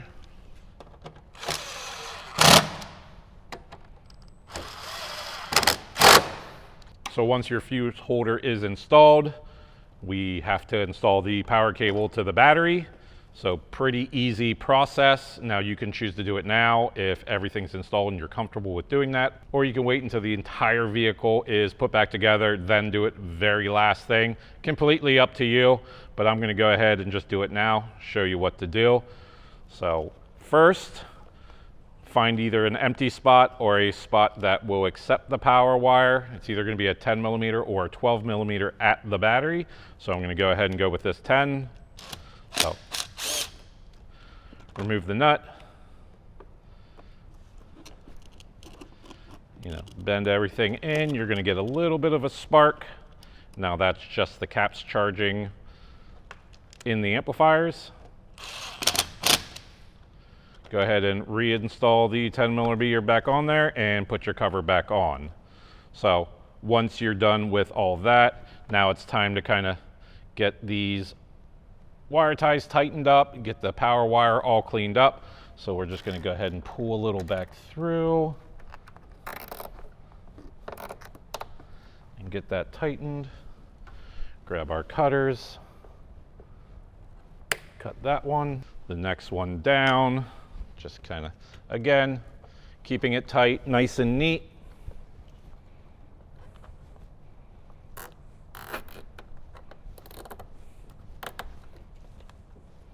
So that's nice and neat there. Cut the end of that off. And then I have another one here. We're just gonna bring it back through just a hair and tighten it right here in this corner. And then cut the excess off that wire tie. So now that we're satisfied with our power wire run and we've made all our connections to the battery, we're done under the hood. We can go ahead, hop back into the Jeep and do the work we need to do on the driver's side, like install the Rockford Fosgate DSR1, install the top dash and lower dash speakers, make all our connections to the amplifier, and then start putting everything back together. So now it's time to get to the nitty-gritty of the install. We're going to be doing a whole lot of plugging in and installing our DSR1. So first, if you have bass audio, you will not use this included piece. This is for premium audio. Now I will be using this, but for bass audio you will not. So I'll show you what to do. So the wires that came down, you'll have two 4-pin plugs from the amplifier. They're female. And then you'll have the two 4-pin male plugs that come from the radio. You will just match them up. They each say front, so match front to front, rear to rear. Just go ahead and plug them directly in, and then you can hide them as best as possible. Now in my case, I will not be using these because it even says right on it, bass audio only. So I'm just gonna slide that out of the way for now, and I'll wire tie that when we're all finished. Now, for those of you who have premium audio, so that means if you had the factory sub and you had the factory amplifier, this piece is going to be necessary. So we're actually going to plug this into the plugs that came out of the factory amplifier. This is what will give us our signal to go out to the speakers from the amplifier. So first thing you're going to want to do, find those two gray plugs. Don't concern yourself with the white one. So match up the two plugs, plug in the first one, plug it all the way in, make sure it clicks, and then the smaller plug, match that up, make sure that clicks. So now we have, about a foot-long extension. We're going to want to make sure we get that run over and then plugged in to those two female plugs. So first one we're going to go ahead and do is the front. So that is your white with a black stripe, gray with a black stripe. Get those plugged in. Now they can only plug in one way, so you can't really plug it in backwards. Then from there, we'll grab the plug that says rear. Now that's green with a black stripe, purple, and purple with a black stripe. Again, can only plug in one way. Get those plugged in. and then we can set that to the side for now. So we have some other things that are coming out. Now those will mostly all plug into the DSR1. So let's go ahead and kind of grab a couple of those things here.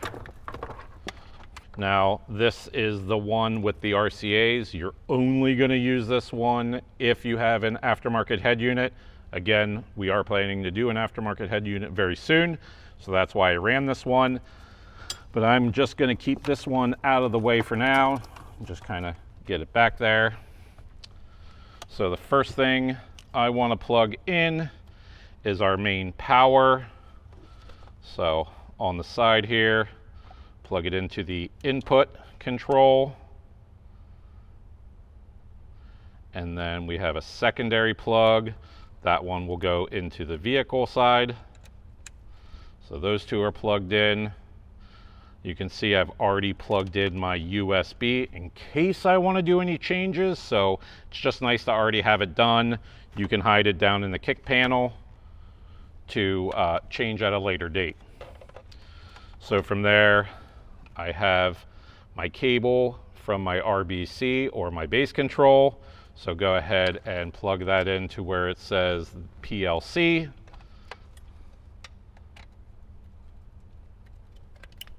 Make sure that clicks in. And then we have one more plug to plug in. Now that came from our amplifier here. So that will be the orange wires. From here, plug it into the output portion of the DSR1. And now we'll just come across and plug in our remote cable. It's male bullet, female bullet. You can just plug those right in. So now let's clean up some of the wiring on the DSR1 and the mount. Now this will go like so inside the cavity of the dash. So just remember, we kind of want our wires to go towards the center console. So let's just go ahead, grab some wire ties, clean it up, make it look pretty, but at the same time still being functional and keeping all of our wires out of the way. So we can go ahead and get another one here. So let's go ahead and cut any excess off the wire ties. So now from here we'll come across and get those all tightened up.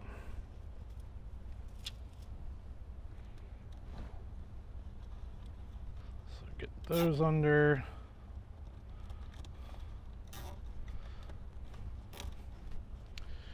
And one more on the bottom here. So now we can tighten those up. Cut off the excess there as well. So now, just to kind of make everything look pretty, we'll get one on this side here, just to keep all this stuff together.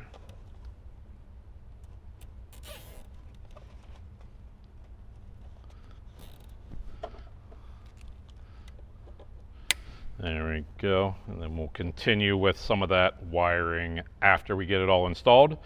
So again, should look something like this. Now when this unit goes in, we're going to go in this way. So have your 3 8mm nuts ready to go. If you have bass audio, you're going to grab the 3 nuts out of the blister pack that say specifically for mounting this. So grab those. Now you want to make sure kind of everything's out of the way that you don't need. So we'll be using this hole here and then these two up here. So again, we're going to slide our holder into place and just kind of get it lined up. Grab our 3 bolts, get them started by hand. There we go. And get our bottom one started. There we go. So grab our 8mm socket.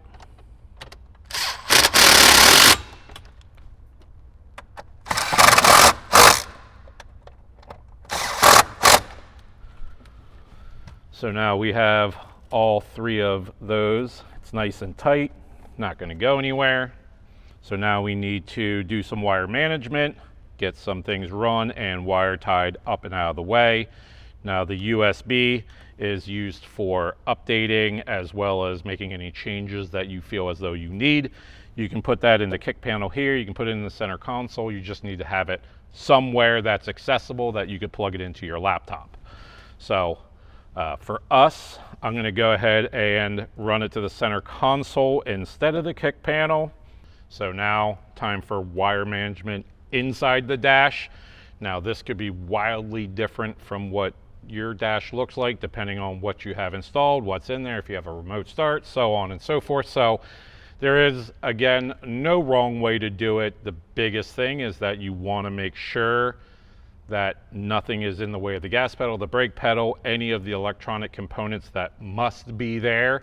And you also have to remember that we still need to install the speaker pod here and then put everything back together. So for me, I like removing this pop from my carpet, kind of pulling it down. So that'll reveal two 10mm bolts. I just pull those out.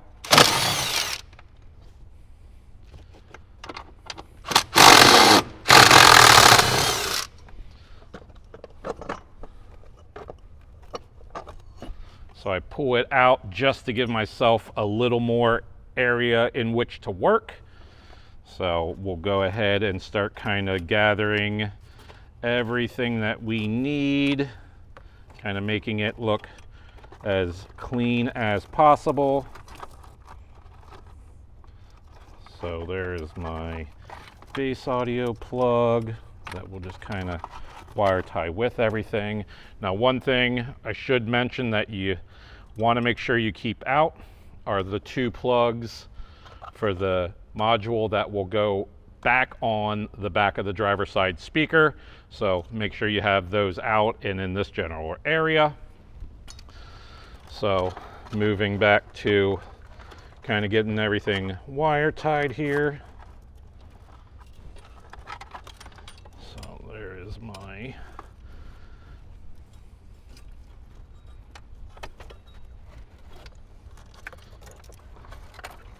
okay, so I got everything kind of bundled here, nice and neat. Throw a couple wire ties on here.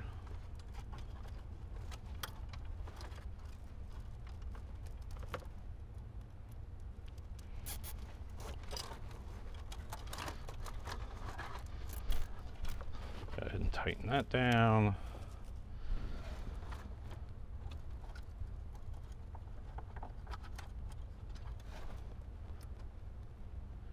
Another wire tie on there. There we go.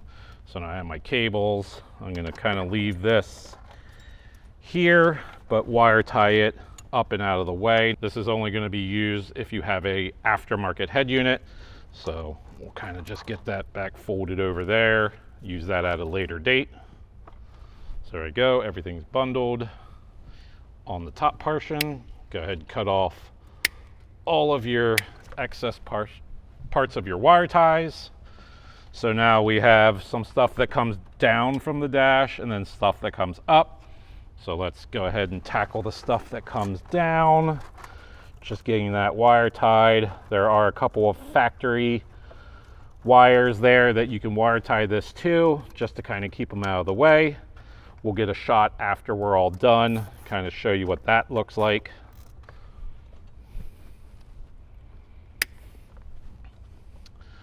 So now I have my cabling that comes down.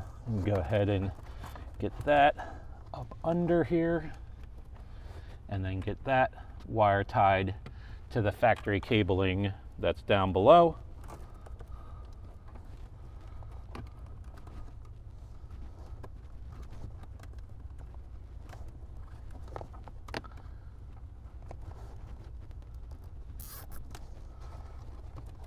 Want to make sure we're not blocking that hold down for the carpet.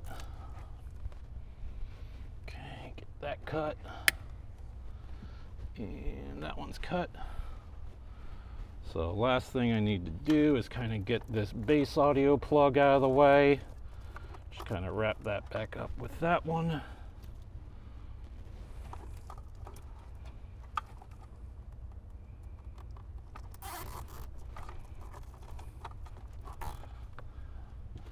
And cut that out of the way. So now we just have our USB left. Now you can kind of run that wherever. You don't have to plug it in if you don't choose to. Not a big deal either way. So these come pre-tuned, gain set, crossover set on the amplifiers for the specific Jeep, as well as the DSR1 already ready to go. So we're gonna just go ahead, kind of run it with this stuff here. And I'm just gonna run it kind of underneath my center console here, kind of back to where my amps will sit, and then I'll be able to plug it right into my laptop when I need it. So now all the wiring is secured.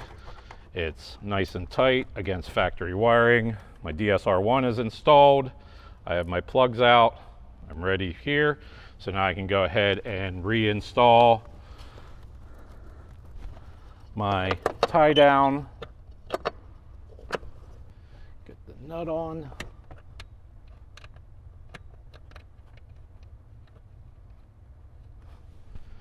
And let's tighten her back up.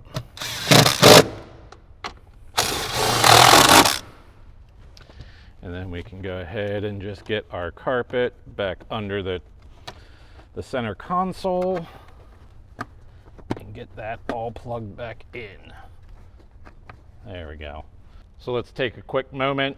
We'll show you a couple shots of how we wired everything in here so you can get a better idea of what it should look like. Again, everybody has some different stuff installed. You could have a remote start in here, so on and so forth. Just take a look at this and use this as a guide, but it's not the end all be all of how this must be installed. So let's take a moment, check that out. So here's some close-up shots of how I wired our Jeep for the Rockford Stage 5 system from the DSR1. See, everything is nice and neat, and then goes to the appropriate area. So let's get into installing our driver's lower dash and upper dash speakers. So I have our pod. You'll notice that there are 3 screw holes to mount our module to. So that will fit in just like that. So go ahead and grab the 3 screws, get them started and in. So go ahead and tighten those down.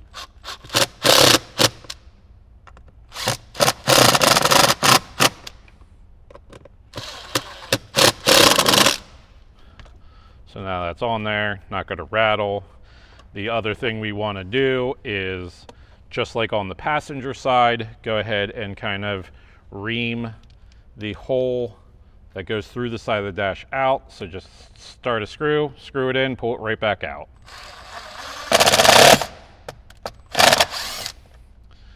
There we go. So first thing we want to do, get our 2 plugs plugged back in for our module. If you don't plug these back in, your car will not start. So now we want to make sure, grab our speaker wire plug, get that plugged in. So here, and then on the module, and then we're just going to gently place the speaker back into place. There we go. So we're lined up here. Go ahead and get that screw in and started. So not tighten it quite all the way, but have it pretty well, because we're not going to be able to get this last screw in until our lower brace is back in.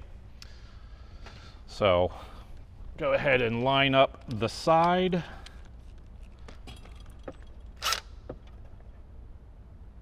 Get that one started. So now that's tight. Now we can go ahead and finish tightening up this one. And that's all done. So now we'll leave our speaker alone until we start getting all of our lower dash bracing back installed. So from there, let's go ahead, move on to the tweeter. Again, 7mm socket will be your best option to get that installed. So simple plug and play installation, plug it directly in, make sure it doesn't come out. Now we're going to just drop it down into the dash. There we go. We just want to make sure we line up the notches in there. We'll grab our 2 7mm. So go ahead and just get those tightened down.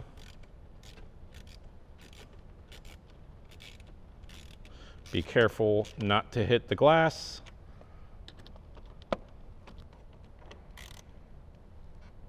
There we go, they're tight, not gonna rattle. So now our lower dash speaker is almost fully installed and our tweeter on the top of the dash is installed. We can actually begin to start putting everything back together on this driver's side. All the bracing, get our speaker completely mounted, and get everything back to how it was before we began disassembly. So let's go ahead and begin getting the lower part of the dash assembly back together. So we pulled this out. One thing we want to make sure is that we get our speaker pod like that, and then kind of pull it into position. So we'll have a bolt here. Let's go ahead and get this speaker completely installed by installing that screw like that. So now we have an 8mm here. So let's switch out, put on our 8mm. And this will be kind of the coarse threaded one. Make sure that's nice and tight. So we're good there. So now we have 2 different braces that will go on the inside that holds the dash to the subframe. We're going to start on the driver's side. So just slide it up, and then this will sit right there. Now it's a little bit weird. This 10mm fine thread bolt goes up behind. So go ahead and get that started there. And then the coarse 8mm will go up high. So you can kind of get that on there, and I'm going to need an extension. So let's go ahead and get that in there. So now that's tight. Go ahead, switch over to the 10 up in here. Get that tight. So now that's on there. Now we can move over to the other one. Same idea.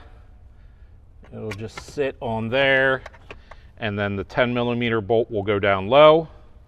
So we'll go ahead and get that started and tighten that one up. And then we can switch over to our 8 and get that coarse thread bolt back in.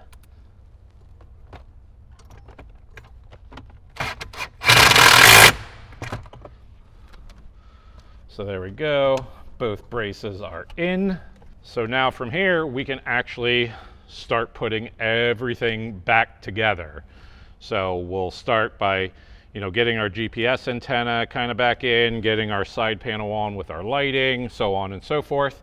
So we'll just kind of move back across, get everything back installed. So let's just get it done.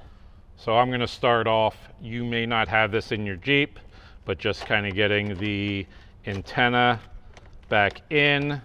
So just get it slid back underneath. It'll go into its spot here. There we go. And then go ahead and grab one of your screws and get it screwed back in.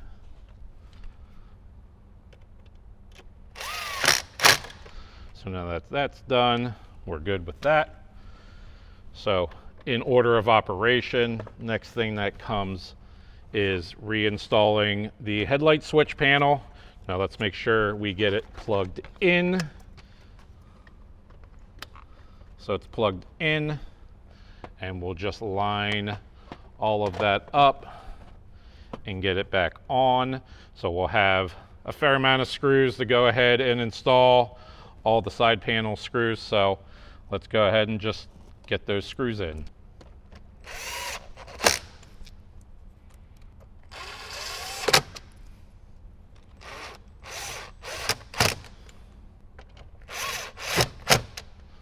So now I have all of the inside ones done. We'll move to the outside here.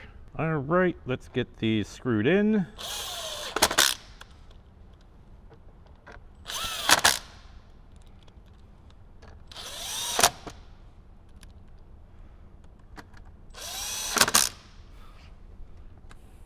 So then we have the one that's kind of hard to get to. Easiest is just kind of get it started by hand and then get it tightened down.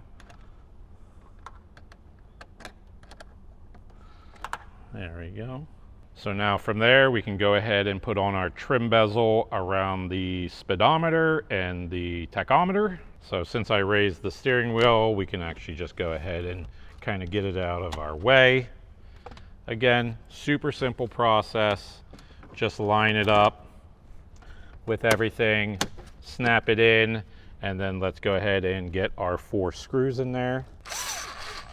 Now here's where you may want to be careful. Since this is a painted surface, just be careful you don't slip. So now that we got our bezel on, we're actually going to move over to the passenger side, get our power outlet plugged in, get our airbag back in on the top of the dash, as well as get our CAN wires plugged in to the CAN junction block. So now back over on the passenger side, let's go ahead and get our CAN wires plugged into the junction block, as well as get our new power outlet over here. So first I'm going to go ahead and just kind of wire tie some of that stuff up so it doesn't flop around. So there are a fair amount of factory cables up in here that you can do that with. So, but also making sure that we have everything where it needs to be.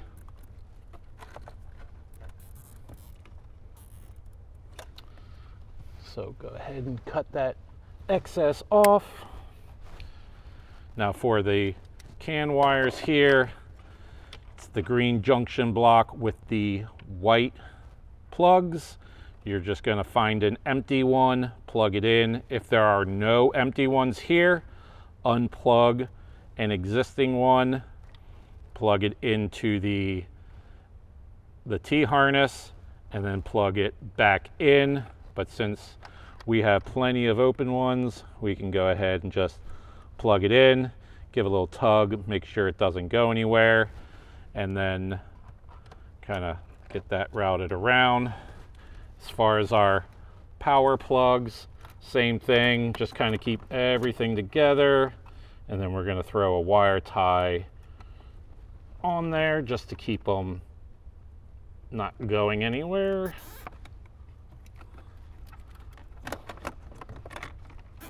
So there we go. So now we have all of that stuff done, kind of keep that out of the way for now. So now we need to go ahead and get our passenger side airbag reinstalled. Biggest thing is make sure you plug it in. So it is kind of difficult to get to since it's on the back of the dash brace. I usually just try to get it in there, kind of get it back, and then get my airbag in, and then reach up through the glove box and get it plugged in. So take a look at it here, make sure it's plugged in. It's right here. So just give a tug, make sure it's fully seated. So now we can go ahead, get all the screws back in the airbag, and then we'll get the two 13mm bolts back in the bottom of the airbag.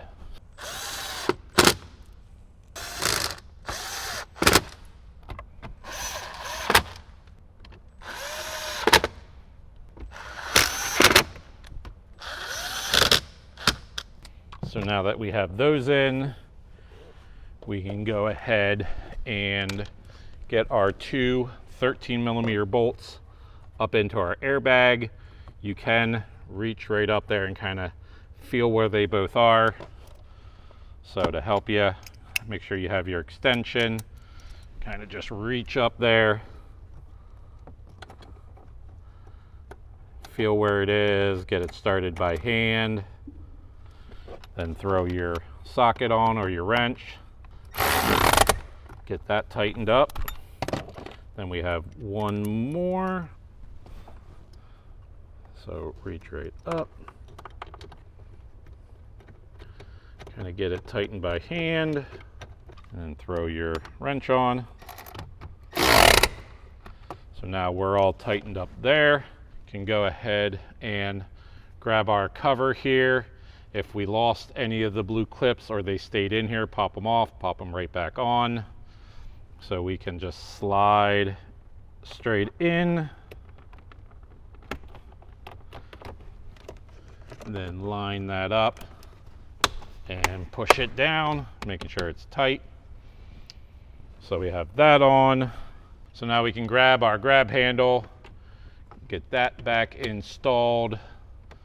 So that is going to be a 10mm. So let's go ahead and get that in.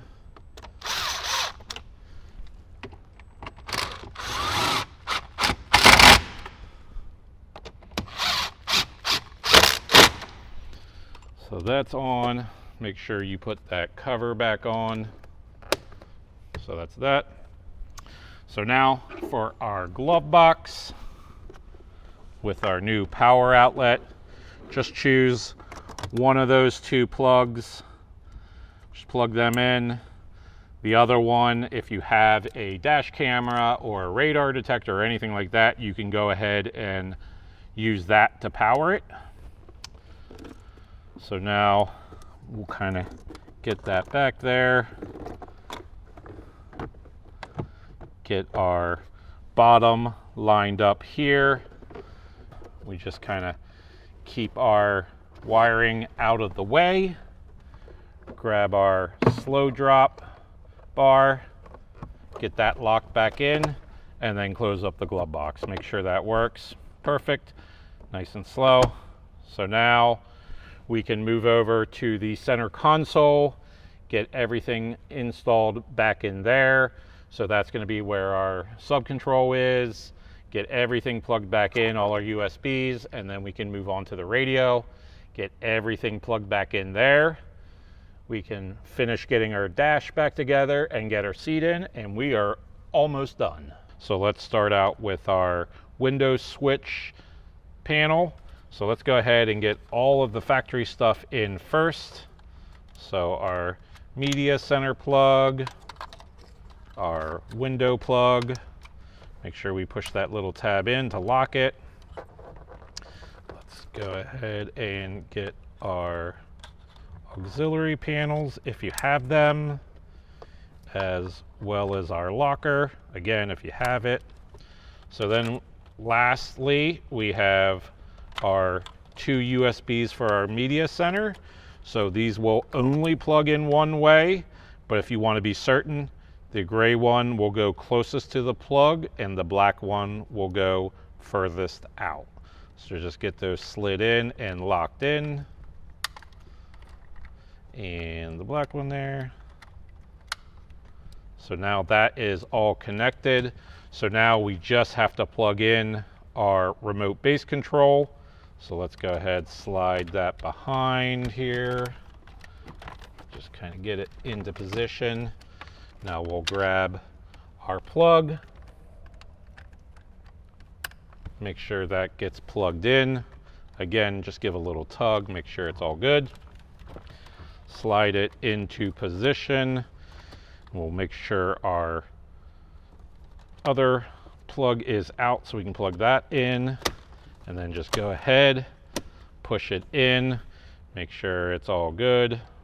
There we go. So from there, we'll go ahead and replace the one Phillips head screw holding that in. So there we go. Next, let's go ahead and grab our factory radio. Get that all plugged back in. So if you took a picture of it before you disassembled it, just refer back to that picture now. If not, we'll go through each one. So we have some of our cabling here. The only one that's going to be a little bit different is this green yellow color will actually be the teal plug. That'll go in here. Everything else will be color for color. So we'll start with this purple here.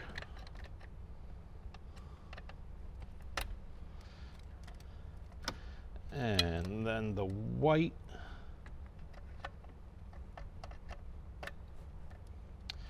Then we'll go to that green or teal colored one. Then pink. And then finally the red. So now we need to get in our USB plug. Again, it'll only plug in one way.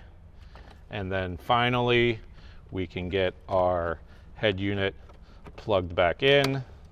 So just making sure that you line up the bigger teeth and the smaller teeth with the mating side of the radio.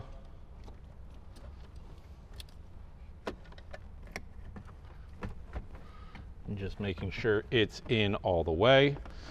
So you may have to move some stuff around to kind of get the radio to fit back in. You don't want to have to use a ton of pressure to get it in there, but there is extra stuff behind there and there's minimal space.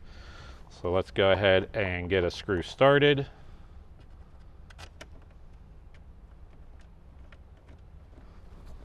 Get that tightened down. So now we don't have to hold it as much. Go to the other side. So now we're in there.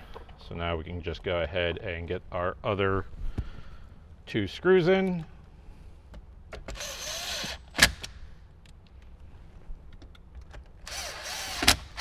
And up the top. Radio's back in, awesome, everything's plugged in. We still have our start stop button, as well as our heater control plug out and ready for when we do that. So then from there, we can go ahead and grab our long piece. Just slide that in. Now there's only one screw that kind of holds us in with all the push clips, so just kind of give it a nice little push all the way down through. There we go. Perfect. Now we can grab the one screw that helps hold that in.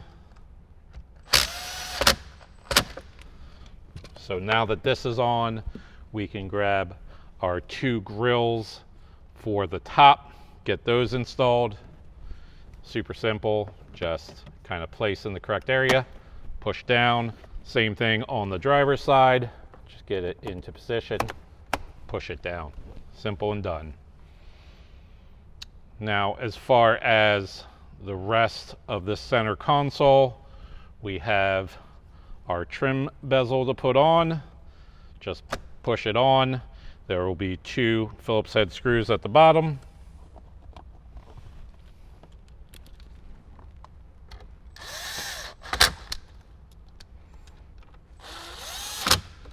So now those are done. Now we can go ahead and put in our stop start switch, as well as our heater controls. So get start-stop switch pushed in, get our heater controls in, and then we can just kind of feed those wires back down through so they're not in the way. And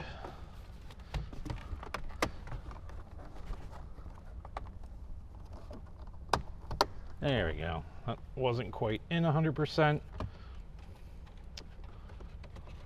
So get that fed in there and just get that pushed in. So now our center console, radio, and heater controls are all done. We can finish up. We just have a couple of more screws to get back in to the lower dash panel here, and then we can get our seat in, and then we can do our programming and listen to it for the first time. So now we have just 3 remaining screws to get back in this area. So one here, and one down here. So let's get those in, get our cover panel back on.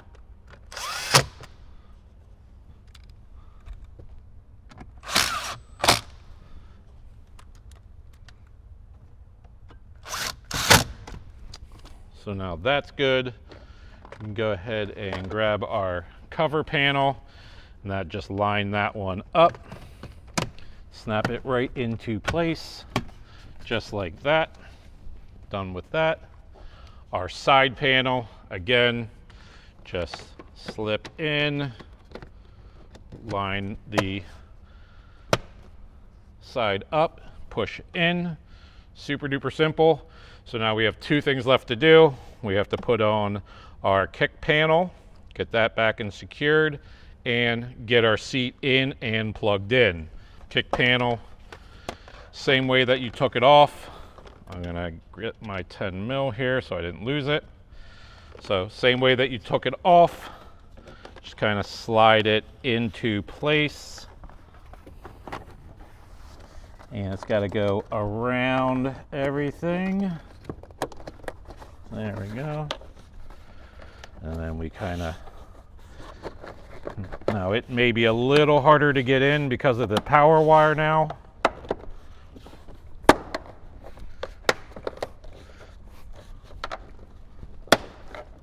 There we go. So just make sure everything's nice and tight. Make sure it's good in the back here. There we go.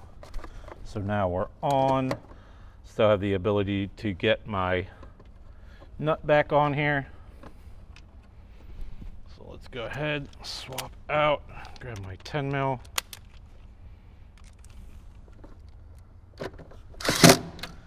Get that back in, and I can get my door back in that general area. So now, last but not least, let's get the seat placed back in the vehicle, get all of our plugs back in, and get it mounted back down. So again, just be careful you don't scratch any of the paint getting the driver's seat in. Take your time. So there we go. So we're just gonna have it leaned over. Make sure we can get everything plugged back in. So the biggest thing is we want to make sure we go up and around, get our occupancy sensor plugged in, get that locked, get our airbag sensor plugged in. So there we go. Make sure we push on that. And then line up our 2 Christmas trees back in. There's that one, and there's that one. So from there, you can go ahead and drop your seat down, lining it up. There we go. And then start your front seat bolts by hand.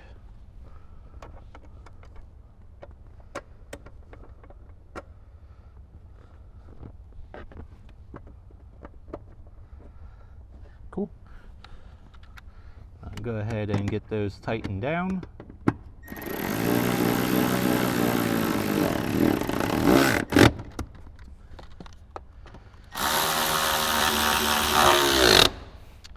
So then from there, we can slide our seat forward and move on to the rear, and I'll show you how to do that now.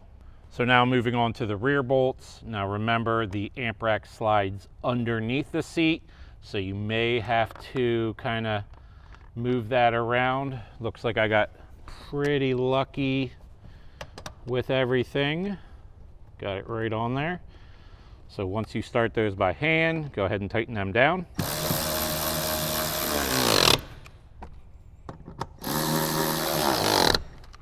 So just give a tug on that amp rack, make sure it's not going to go anywhere. It's absolutely not.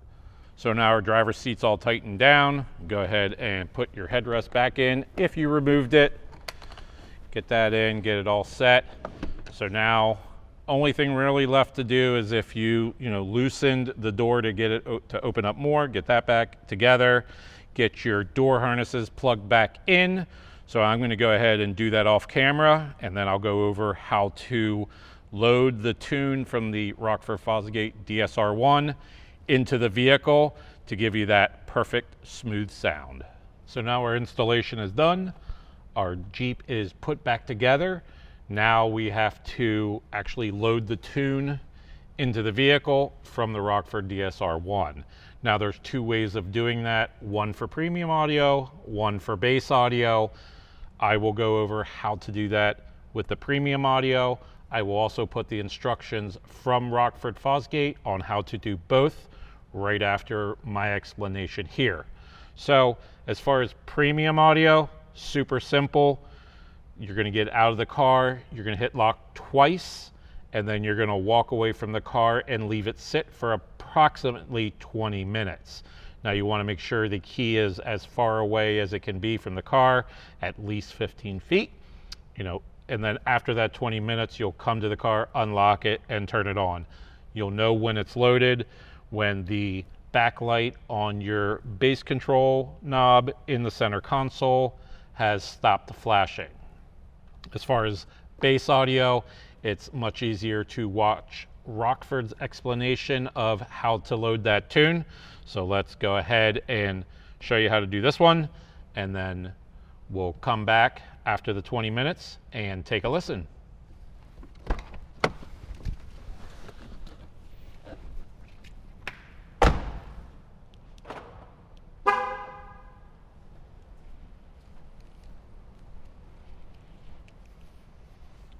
So let's go ahead, turn the Jeep on, make sure everything's working as it's supposed to.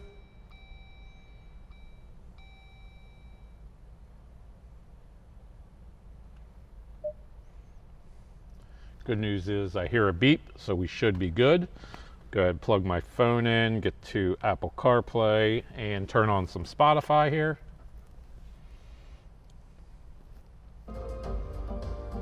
There we go.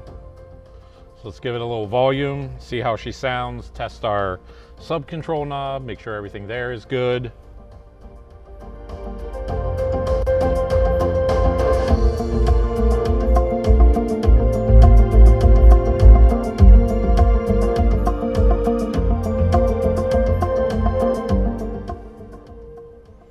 Sub definitely sounds really, really good in here.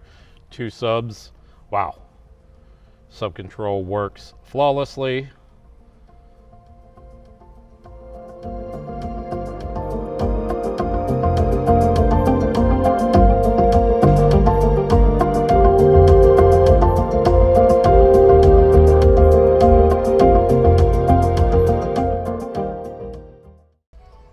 Sounds great. Those tweeters in the top of the dash are crisp, concise, and clear. So I'm going to do a little testing, just make sure my balance and fade, everything like that is operating correctly.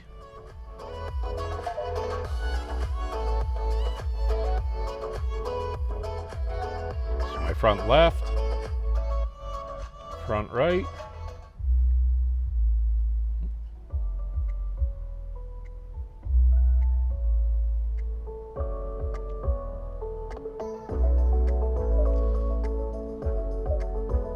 So it looks like everything is working correctly. Now they suggest that you kind of keep your bass and mid and treble controls relatively flat. You don't want to go all the way up or turn it all the way down. So I currently have my bass flat, my mid at +1, and my treble at +1. So there's one last thing that we have to do before I give my final thoughts on the overall sound of the Rockford Stage 5 system. Need to put our duck on the dash. This thing sounds really good, a very easy to install full system in the Jeep JLs. Now yes, it does take a little while to do and there is some work involved, but it absolutely is worth the time and effort for the install. Rockford Fosgate has really thought of absolutely everything in the Stage 5 kit. 1800 watts of power, speakers everywhere, all completely plug and play, 2 12-inch subwoofers, absolute amazing upgrade over the factory stereo, whether you have premium audio or the bass audio. Either way, you're going to be absolutely blown away by the difference in sound quality. So if you have any more questions or are looking to purchase the Rockford Fosgate Stage 5 kit, please visit us at bantamoverland.com. And as always, guys, have a blast out there.